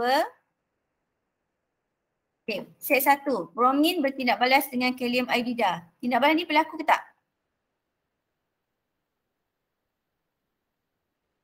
Berlaku ke tidak? Berlaku. Kenapa berlaku? Sebab bromin lebih reaktif. Ya, bromin lebih reaktif daripada iodin. So, bromin ambil tempat iodin. Dapat KBr dan iodin keluar. Semakan. Okay. So, kamu lihat kat sini kenapa warna purple? Sebab ini adalah iodin yang terhasil. Okay. Tetapi untuk dua ni kita lihat kenapa warna purple juga? Adakah tindak balas ni berlaku? So, kamu lihat iodin dengan kalium bromida. Boleh tak iodin menyesatkan bromin? Tak boleh. Tak boleh. So ni tindak balas tidak berlaku. Sebab iodin kurang reaktif daripada bromin. Ingat susunan dia kan? Klorin, bromin, iodin. Dia kurang reaktif pada bromin. Okay, sebab itu kat sini warna purple juga. Sebab iodin ni. Faham tak? Okay, bagaimana nak jawab soalan ni? Terangkan mengapa pemerhatian set 1 dan set 2 adalah sama. Kenapa dua-dua warna purple? Okay, so nak terangkan, kamu terangkan satu-satu set dulu. Okay, untuk set 1 kita terangkan. Kata bromin lebih reaktif daripada iodin. Maka bromin boleh menyesarkan iodin. Pula daripada larutan kalium iodida. Okay. Dan seterusnya dia suruh terangkan dari segi nombor peoksidaan kan. Okay, untuk menyenangkan kamu, tulis dulu sama setengah pun tak apa. Bagi sama setengah dia dulu. Iodida, sikat iodin. Bagi sama setengah untuk iodin saja sebab fokus kepada pemerhatian yang ada iodin. So kita kata kat sini nombor pengoksidaan ion iodida bertambah daripada negatif 1 kepada 0. Jangan guna anak panah ya. Okey, maka poin yang kelima, tindak balas berlaku. Okey, untuk set 2, kenapa masih iodin? So, ambil poin pertama, poin kedua ni. Iodin tidak boleh. Kurang dulu. Iodin kurang reaktif daripada bromin. Cek, siapa dah buat AC ni boleh semak jawapannya. Maka iodin tidak boleh menyesarkan.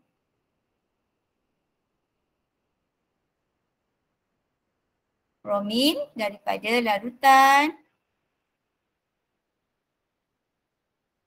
kalium bromida. Okay, maka tindak balas tidak berlaku.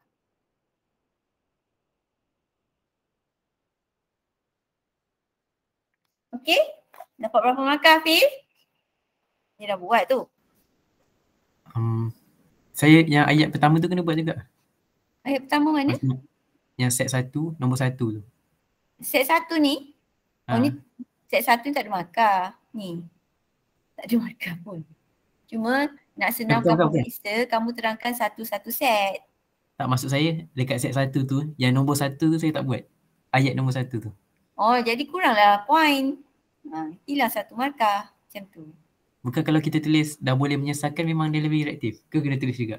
Kena tulis juga. Kenapa dia boleh menyesatkan? Sebab dia lebih reaktif. Kena bagi tahu. Okay. Macam tindak balas penyesaran logam pun sama. Kenapa dia boleh, zinc boleh menyesatkan? Sebab zinc lebih elektropositif. Itu poin penting. Okay. Dia set 1 dengan set 2 ni tak semestinya dia punya poin apa? Bilangan poin dia sama Maksudnya set 1 tu lagi banyak poin dia. Tak semestinya sama. Kalau yang ada yang tiada tindak balas tu set ada punya poin sikit je lah. Okay. Okay, yang lain-lain okay? Ada orang lain yang dah buat? Ahmad, dah buat belum? Belum. Alia? Dah buat belum Alia? Alia dah hilang ke? Okey, yang bawah ni soalan dua ni senang aja. Dia suruh lukis darjah berlabel. Okey, dia dah bagi dah alat radas. So, gunakan tube U. Okey, just labelkan larutan. Okey, 2 markah je. So, larutan yang tengah ni mesti asid sulfurik. Cuma kiri dan kanan ni tak kisahlah mana-mana nak letak. Nak letak larutan kalium ada sebelah kiri ke, sebelah kanan ke, tak kisah. Dia still jadi je tindak balas tu. Okay, contohnya dia letak sebelah. Apa? Anak panah. Macam mana? Anak panah. Anak panah apa? Sebab dia kata tandakan arah pengaliran. Tak dengar. Dia kata tandakan arah pengaliran. Oh, tandakan arah. Jadi arah pengaliran dari mana ke mana kalau cikgu ni dari? Anode Mana negatif sini kan? Ha. Kalau awak buat kalium adida sebelah kiri, dari kiri ke kanan lah. So mesti dari kalium adida ke larutan kalium manganat 7 berasid.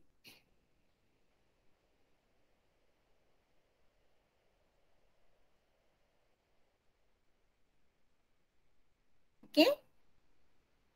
Soal ni senang, dah bagi dah radas dengan bahan tu. Lukis saja. Ada soalan untuk ni? Soalan nombor ni. Ke surat 78. Kalau tak ada kita pergi ke surat 100. Aduh. 100 pun masih elektrolisis. Mana soalan cikgu?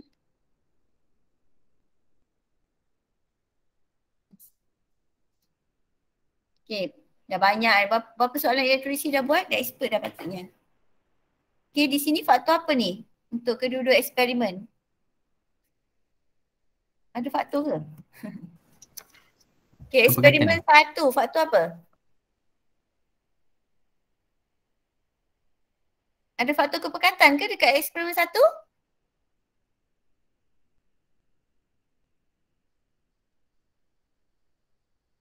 Tak ada. Tak ada Sebab dia sulfat. walaupun dia bagi 1.0 mol PDM padu tapi sulfat. So tidak terlibat dengan faktor kepekatan. So anode ni apa dekat sini? Anode mesti tarik anion. So anion yang ada dalam ni SO4 2 minus dan OH minus. So akan pilih OH minus. Kalau OH minus mesti gas oksigen. So pemerhatian dekat anode ni apa? Gelembung gas tidak berwarna. Gelembung gas tidak berwarna. Terbebas.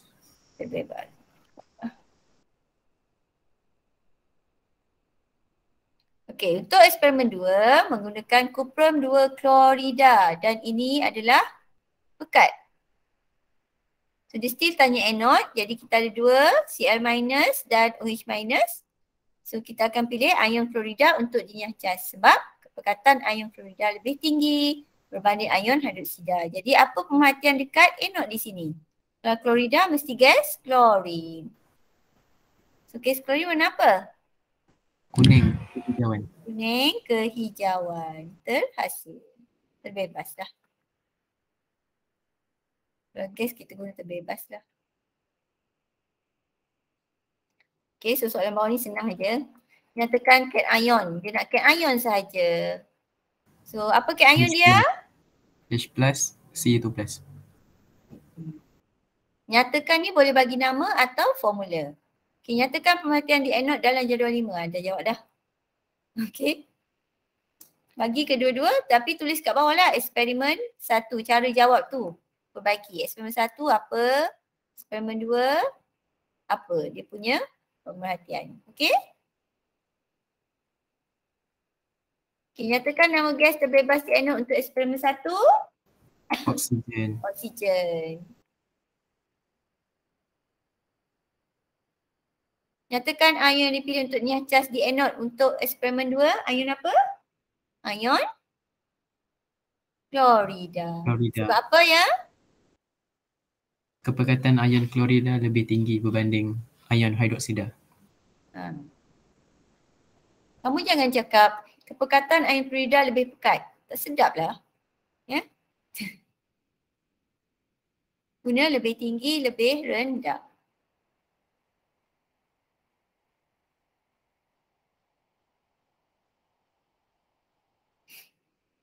Okay, setengah persamaan di anode. Tadi ada tak cikgu tulis dekat sebelah tu?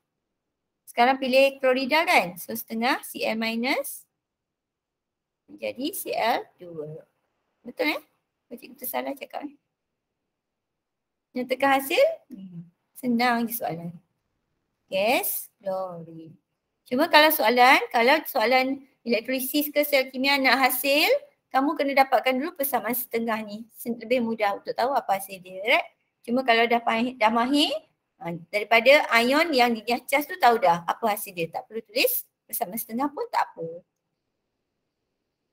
Dan soalan terakhir untuk buku SBP adalah Sekejap cikgu. Ya. Atas tak? Atas. Yang ni ke? okey. Yang part yang ion klorida, kepekatan ion klorida. Kenapa kita tak sebut sebab ke elektro cas kan kalau kita pilih kan kita ambil sekejap. Kita ambil yes. Okey. Sepatutnya memang kita pilih E0 yang lebih negatif untuk anion. Okey. So kalau yang E0 yang lebih negatif, sepatutnya kita pilih hidroksida. Tetapi sekarang elektrolisis ni dia menggunakan elektrolit dengan kepekatan yang tinggi. Okey, so bila kepekatan tinggi ini berguna ataupun diaplikasikan untuk ion klorida, bromida, iodida. So sekarang kita ada ion klorida. Menunjukkan dalam larutan tu ion klorida lebih tinggi kepekatannya berbanding ion hidroksida. Okey. Okey, so sebab itu kita pilih ion klorida untuk minyak cas. Macam ni, ion hidroksida ni kan air. So air tu sikit berbanding bahan tu sendiri. Okey. Boleh? Okey. Boleh tak? Boleh ke? Boleh. Boleh. Sekarang. Ya, boleh tak? Boleh lah. Macam kamu buat air Milo tu kan. Kalau air banyak, larutan tu cair kan? Yes. Kalau air tu sikit, Milo tu yang banyak. Betul? So kita pilihlah ion Milo tu untuk dinyacas macam tu. Okey. Faham tak Arifin? Faham. Baru masuk ke? Yes.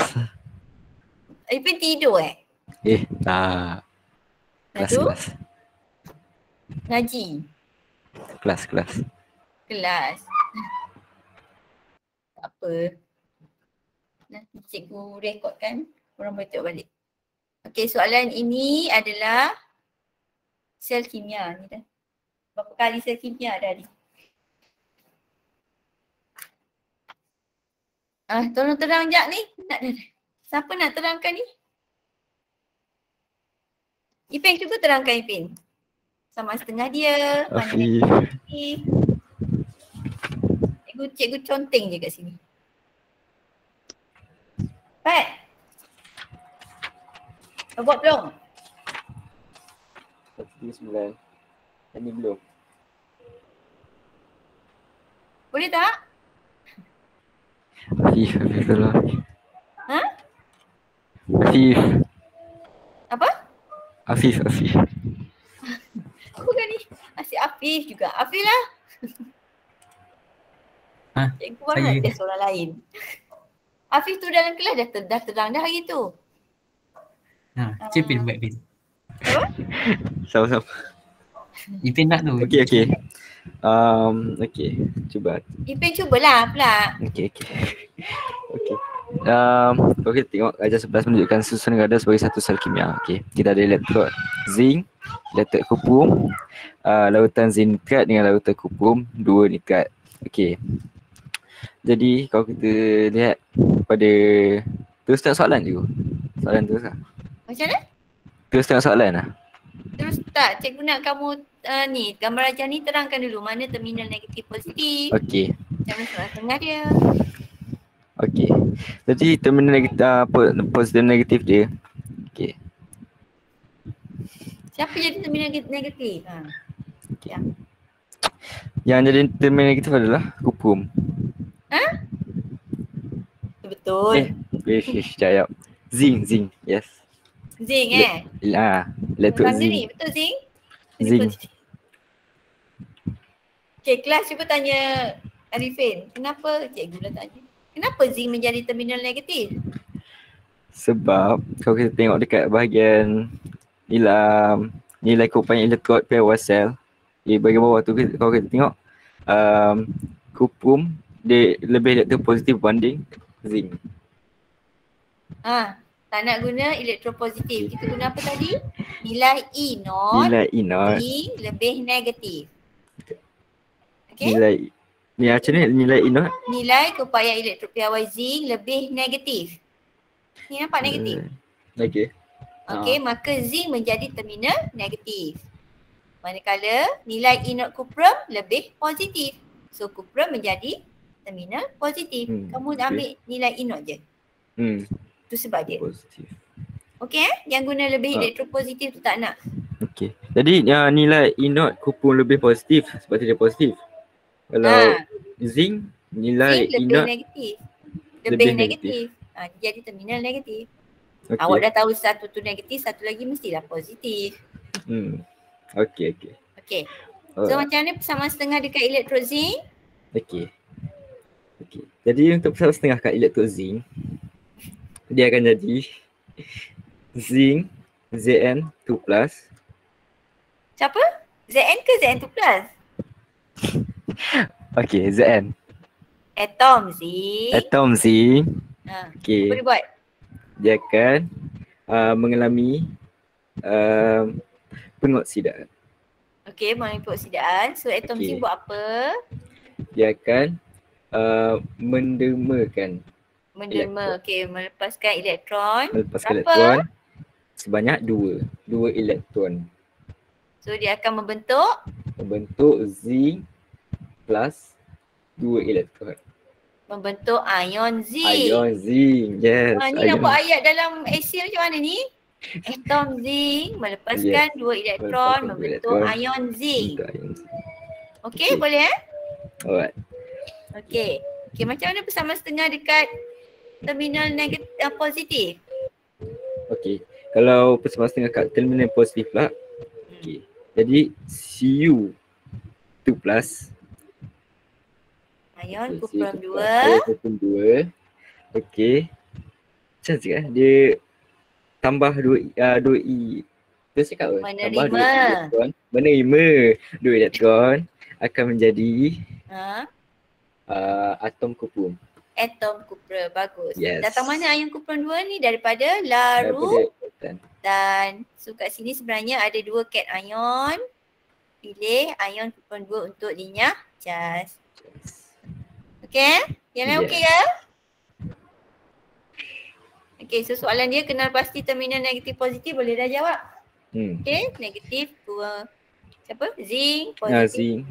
Okey, notasi sel. Macam mana tulis notasi sel? Notasi sel ni biasanya untuk sel Daniel sebab dia ada pasu berliang ataupun titian garam. Okey, siapa dulu? Anode dulu ke katot dulu? Anode dulu. Okey, anode dulu. Siapa yang dulu? Mula-mula.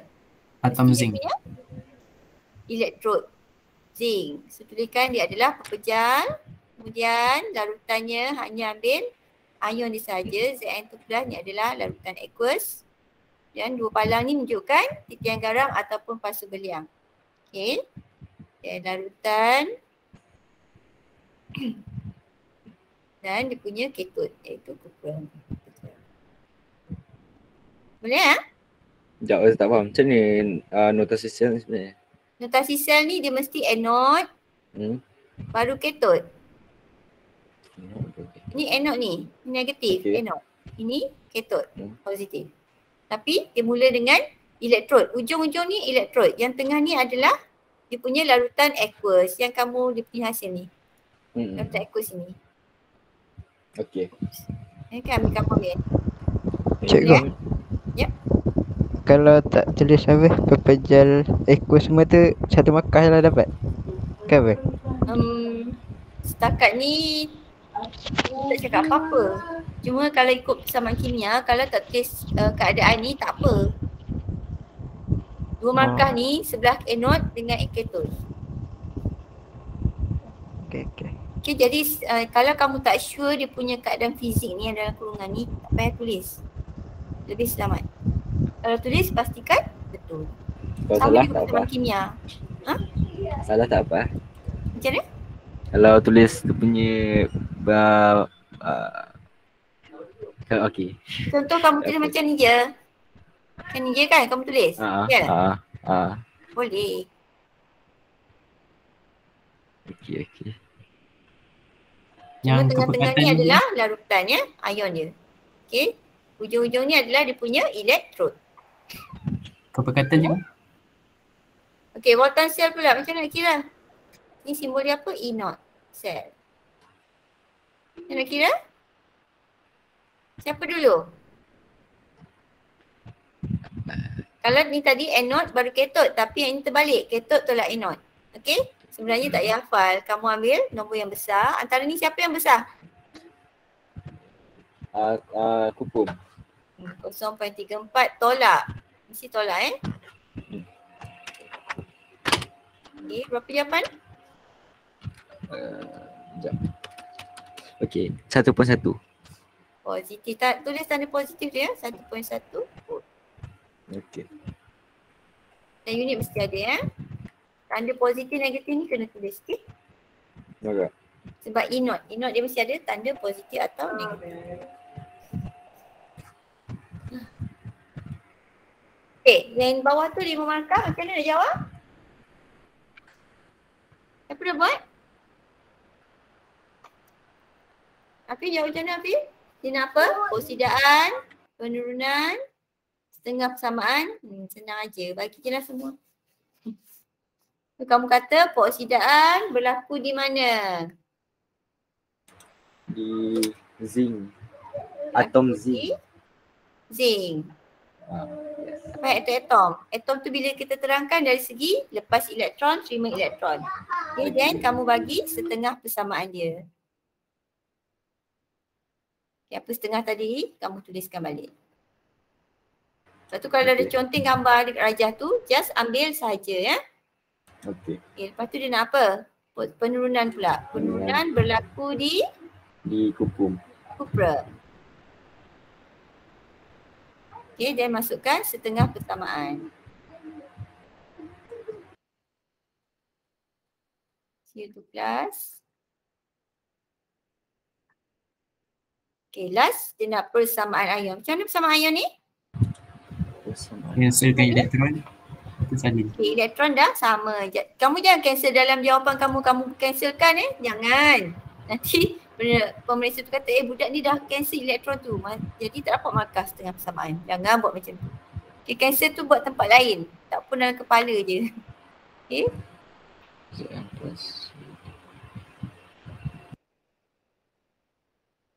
Ingat jangan cancelkan dalam jawapan kamu buat cancel elektron tu dekat situ. Darab-darab tu semua jangan buat dekat jawapan kamu. Buat tempat lain. Cikgu, yang notasi sel tu tadi, kena letak tu ke yang 1.0 mol di empedu? Tak payah. Tak payah? Tak payah letak. Dia tak bagi pun kat sini, mana ada dia bagi. Kalau dia bagi bolehlah letak. Sekarang dia tak bagi kan? Tak payah letak. Kalau dia bagi letak? Kalau dia bagi bolehlah letak. Tak letak pun tak apa, tak wajib. Kat yang kelas hari tu dia kata kena letak. Mana? Yang kelas hari tu dia kata kena letak. Kena letak Cikgu tanya cikgu ni sahabat dia. Sebab dia baru kan, silibus baru.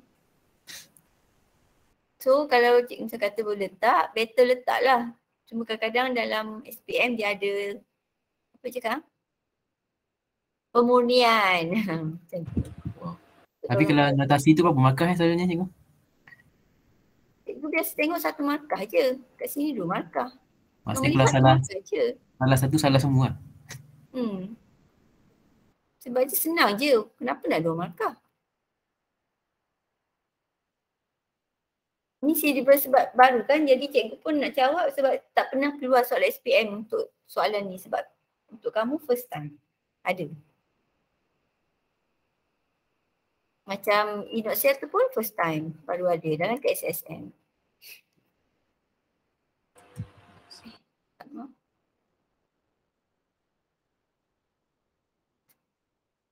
Contoh yang ini adalah tindak balas penyesaran halogen. Okay, kalau sebelum ni, gambar raja sebelum ni, penyesaran halogen dia menggunakan tabung uji. Tapi soalan ni dia suruh huraikan eksperimen, syaratnya dia suruh guna tube U. Tak ada masalah. Okay, ikut je soalan. So ni gambar dia tak suruh lukis gambar, cuma nak memahamkan kita. So kita lukislah tube U. So sekarang dia kata menggunakan satu halogen Y yang dinamakan. Maksudnya kamu kena pilih satu halogen dan satu lagi adalah larutan halida. Okay, so sekarang kamu nak pilih halogen apa? Kita buat dulu gambar aja supaya nampak. Nak pilih halogen apa? Halogen Y. Halogen Y yang kurang reaktif lah. Bagilah Y satu. Nak pilih apa? Kita ada klorin, bromin, iodin. Kamu nak pilih halogen Y tu apa? Klorin. Contohnya klorin. Yes. Okey. Kalau klorin, contoh kita letak kat sini. Ini adalah klorin. Okay, so larutan satu lagi mesti larutan halida dia. So larutan halida yang sesuai, cuba bagi cadangan. Sekejap. Mesti yang bawah klorin lah kan? Larutan apa? Ya. Kalium Bromida. bromida. Ataupun larutan kalium iodida pun boleh. Tetapi kalau kamu pilih halogen Y itu bromin, okay, larutan yang boleh guna di sini adalah larutan kalium iodida sahaja. Faham tak? Soalan ni Faham. open ni. Okay, faham Kalau klorin, so sebelah ni mesti kalium bromida atau kalium iodida. Kalau kamu pilih Y itu adalah bromin, hanya boleh kalium iodida. Faham tak? Okay. Jadi pattern dia. So yang ni, yang tengah ni adalah asid sulfurik. Sulfurik. So ni adalah alat radas yang kita gunalah. So sekarang untuk jawab soalan ni, kamu dah nampak gambaran dia. So soalan nak apa? Dia nak prosedur, okay, dan pemerhatian setiap terminal serta persamaan ion. Okay, so sekarang jawapan dia kat sini cikgu dah tuliskan. Okay, kamu lihat. Namakan halogen tersebut. So, sebab dia kata cadangkan. Jadi ni satu markah. Okay, contoh ni adalah bromin. So bromin hanya boleh guna, satu lagi tu adalah kalium iodida. So mula-mula langkah pertama, tuang asid sulfurik cair ke dalam tube U perlahan-lahan sehingga separuh penuh dan apitkan tube U secara menegak. Okay, kita masukkan dulu asid sulfurik. Okay, dan dua, titiskan. Okay, bukan tuang titis. Titiskan air bromin perlahan-lahan ke dalam satu lengan tube U dan kemudian titiskan pula larutan kalium iodida perlahan-lahan ke dalam satu lengan lain tube U sebab ada dua lengan. Kamu tak boleh cakap lengan kiri, lengan kanan. 4, barulah celup elektrod karbon ke dalam kedua-dua larutan dan sambungkan elektrod kepada galvanometer menggunakan wayar penyambung. Ni selalu lupa ni, guna apa. Okay, rekod pemerhatian selepas 15 minit. Okay, itu pemerhatian, dia punya prosedur dan soalan nak pemerhatian. Okay, pada terminal negatif tadi adalah kalium iodida. Terminal positif tadi adalah air bromin. Air bromin. So bromin tadi kalau kita buat persamaan setengah dia, cikgu tulis bawah lah persamaan setengah dia, terminal negatif, terminal positif. Okay, terminal negatif adalah kalium iodida yang mengalami tindak balas. Peroksidaan di sini adalah ion iodida. So dia akan menjadi iodin dan melepaskan elektron. Dan di sini adalah air bromin, dia akan menerima molekul bromin, menerima 2 elektron membentuk ion bromida. Okay, so sebab itu kamu lihat negatif, larutan tidak berwarna sebab ini adalah kalium iodida. Larutan halida tidak berwarna bertukar menjadi perang sebab iodin terhasil. Untuk positif, larutan perang, air bromin warna perang bertukar menjadi tidak berwarna. So persamaan ion keseluruhan kamu bagi, campurkan dua-dua ya. Masya Allah. 2 I minus. Plus.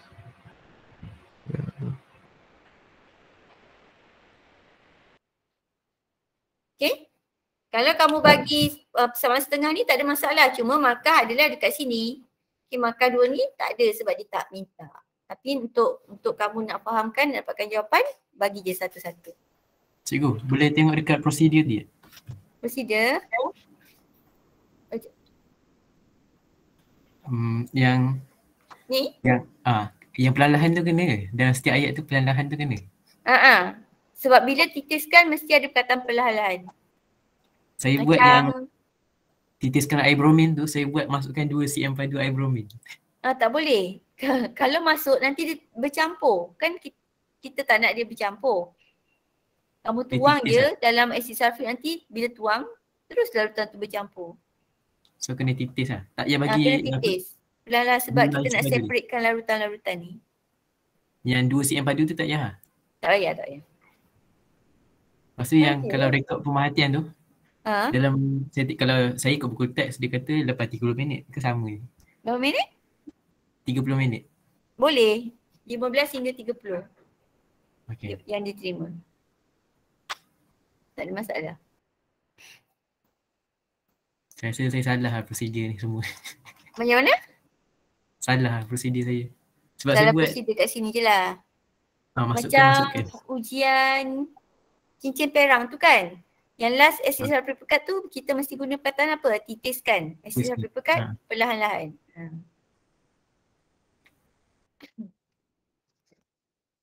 Okay, ada soalan lagi? Ada soalan lagi tak? Tak ada Ustaz. Okay. Manja.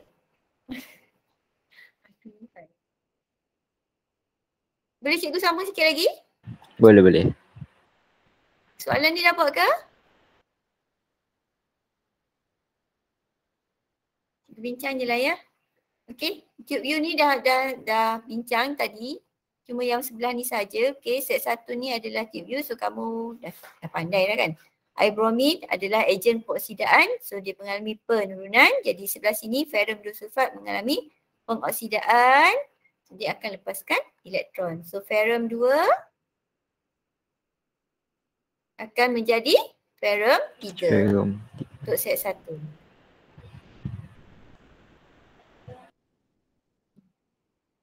Okey, untuk set 2 pula. Okey, apa perubahan warna bagi larutan ferrum sulfat di sini? Okey, set 2 ni tindak balas apa? Magnesium dengan ferrum sulfat. Tindak balas apa ni? Penyesaran. Penyesaran. So bagi tindak balas penyesaran ni, kalau kita buat persamaan, magnesium bertindak balas dengan ferrum 2 sulfat menghasilkan magnesium sulfat dan ferrum. Okey, macam mana persamaan setengah untuk ferrum 2 sulfat dekat sini? Kamu lihat ferrum 2, positif 2 menjadi kosong. So di sini ion ferrum 2 mengalami tindak balas apa ni? Oksidan atau penurunan? Penurunan. Jadi persamaan setengah dekat sini adalah ferrum 2 menerima 2 elektron menjadi atom ferrum. Dia berbeza set 1 dengan set 2 ni. Okay, walaupun dua-dua larutan ferrum 2 sulfat. Okey. So maksud tindak balas redox cikgu tak nak ulang lah. Tadi dah dibincangkan. Menyatakan fungsi air bromin. Ni sama. Ni apa? Ejen pengoksidaan. Yang bawah tu? Ejen penurunan. Ejen penurunan. Senang aja. Okey, then soalan seterusnya adalah nak perubahan nombor posidan ferrum bagi set 1 dan set 2. Okey, tadi kita buat persamaan dia ferrum 2 menjadi ferrum 3. So positif 2 kepada positif 3. So persamaan setengah tadi ferrum 2 menjadi ferrum 3. Tetapi di sini tadi ferrum 2 menerima 2 elektron menjadi atom ferrum. So apa perubahan nombor posidan dia? Positif 2 kepada kosong. Kepada kosong atau kepada sifar. Yes. Mudah je. Senang je soalan Selangor Melaka ni. Okey, Selangor ni pun sama je. Cikgu tak nak ulang lah benda ni. Cuma soalan mana perubahan warna kalium manganat 7. Apa perubahan warna dia? Ungu kepada tidak berwarna. Ungu kepada tidak berwarna. Okey, hitung nombor persidaan ini. Ingat tak macam mana nak hitung nombor persidaan? Okay, ion manganat 7. Apa formula ion manganat 7? KMnO4. K tu kalau kalium manganat 7. KMnO4. Ion manganat 7? MnO4 berapa minus charge? 1. Negatif 1. Yes. Sekarang dia nak hitung nombor persidaan mangan. Maksudnya nak cari nombor persidaan mangan ni. Macam nak kira? Ingat tak? Plus 8H. Okey, ni tak tahu, mangan tak tahu, buat sebagai X. Tambah 4. Okey, oksigen. Berapa nombor persidaan oksigen? Berapa negatif charge? Okey, negatif 1. Dua. Negatif 2. Dia ikut ion lah. O tu minus. Nombor persidaan oksigen.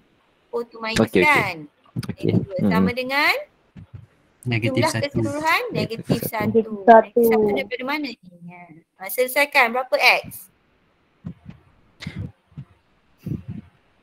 Apa? Okey. 7. Ada 7.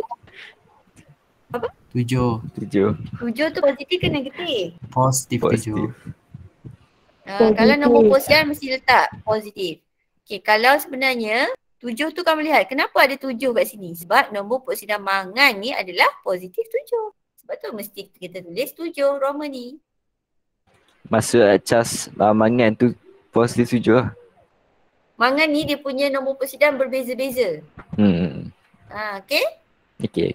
Ada mangan 4 oksida sebab cas mangan kat situ positif 4. Okay. Dia kan unsur peralihan. Betul. Nombor poksidan yang berbeza. Okay. Alright. So setengah persamaan ni boleh tulis sendiri ya. Cuma nak tanya ni. Ujian kimia untuk mensusahkan ket ion terhasil pada elektrod karbon X. Okay. Elektrod karbon X ion apa? Ni. Ferrum 2 akan jadi ferrum 3 kan? Yes. Okay, macam mana ujian pengesahan ket ion dia? Macam ni. Untuk mengesahkan ket ion iaitu nak mengesahkan kehadiran ion ferrum 3. Ujian pengesahan ket ion dalam topik garam. Macam mana buat? Itu skala hutan. Siapa nak cuba? Ujian pengesahan ket ion nak guna apa? Kena tahu. Apa bahan uji yang kita nak guna untuk sahkan ket ion? Kamu kena tahu reagent dia, bahan uji dia. Nak guna apa? Kalau ket ion guna apa? Amonia. Ya kan? Amonia atau hidroksida. Larutan. Mesti ada perkataan larutan nitroksida atau larutan amonia. So pilihlah mana-mana, tak kisah. Kamu guna salah satu, pemerhatian dia sama. Pemerhatian dia apa? Mendakan perang terbentuk. Ya. Okay, jadi dah tahu idea tu, macam mana cara jawab? Siapa nak cuba? Kita scan. Masukkan. Ada titik kat sini. Okay. Masukkan larutan. Tambah larutan nitroksida ke dalam tabung uji berisi larutan pada elektrod karbon X sehingga berlebihan. Atau tambah 2 cm padu. Kemudian mendakan perang tidak larut dalam larutan nitroksida terbentuk. Menunjukkan ion ferrum 3 hadir. Tak apa, nanti cikgu tuliskan jawapan, cikgu masuk dalam grup.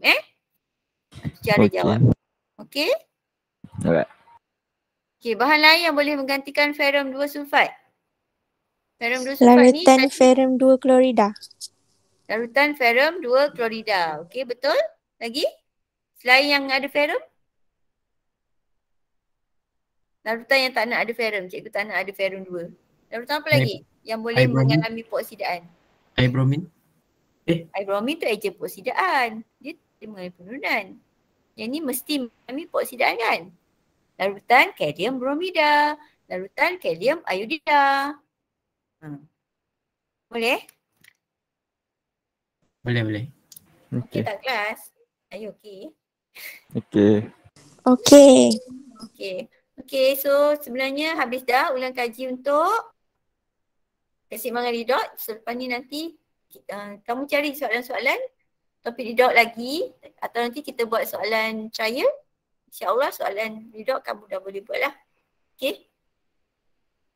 So tu je kelas kita malam ni, tapi sebelum tu cikgu nak beritahu walaupun minggu depan hari Rabu tu ada kelas pagi, tapi cikgu akan still buat kelas malam untuk ulang kaji lagi 2 topik iaitu ikatan kimia dan garam ya. Dan cikgu tak wajibkan kelas malam tu ya, siapa nak join saja, okey? Okay. Boleh. Boleh ya. So kelas malam tu mungkin untuk kelas kamu macam ni hari Jumaat dan hari Rabu. Rabu dan Jumaat. Rabu dan Jumaat minggu depan. Ya, malam untuk kelas malam. Boleh ke? Okey. Boleh. Boleh. Korang ni boleh je kan? Tak apalah, cikgu tak paksa siapa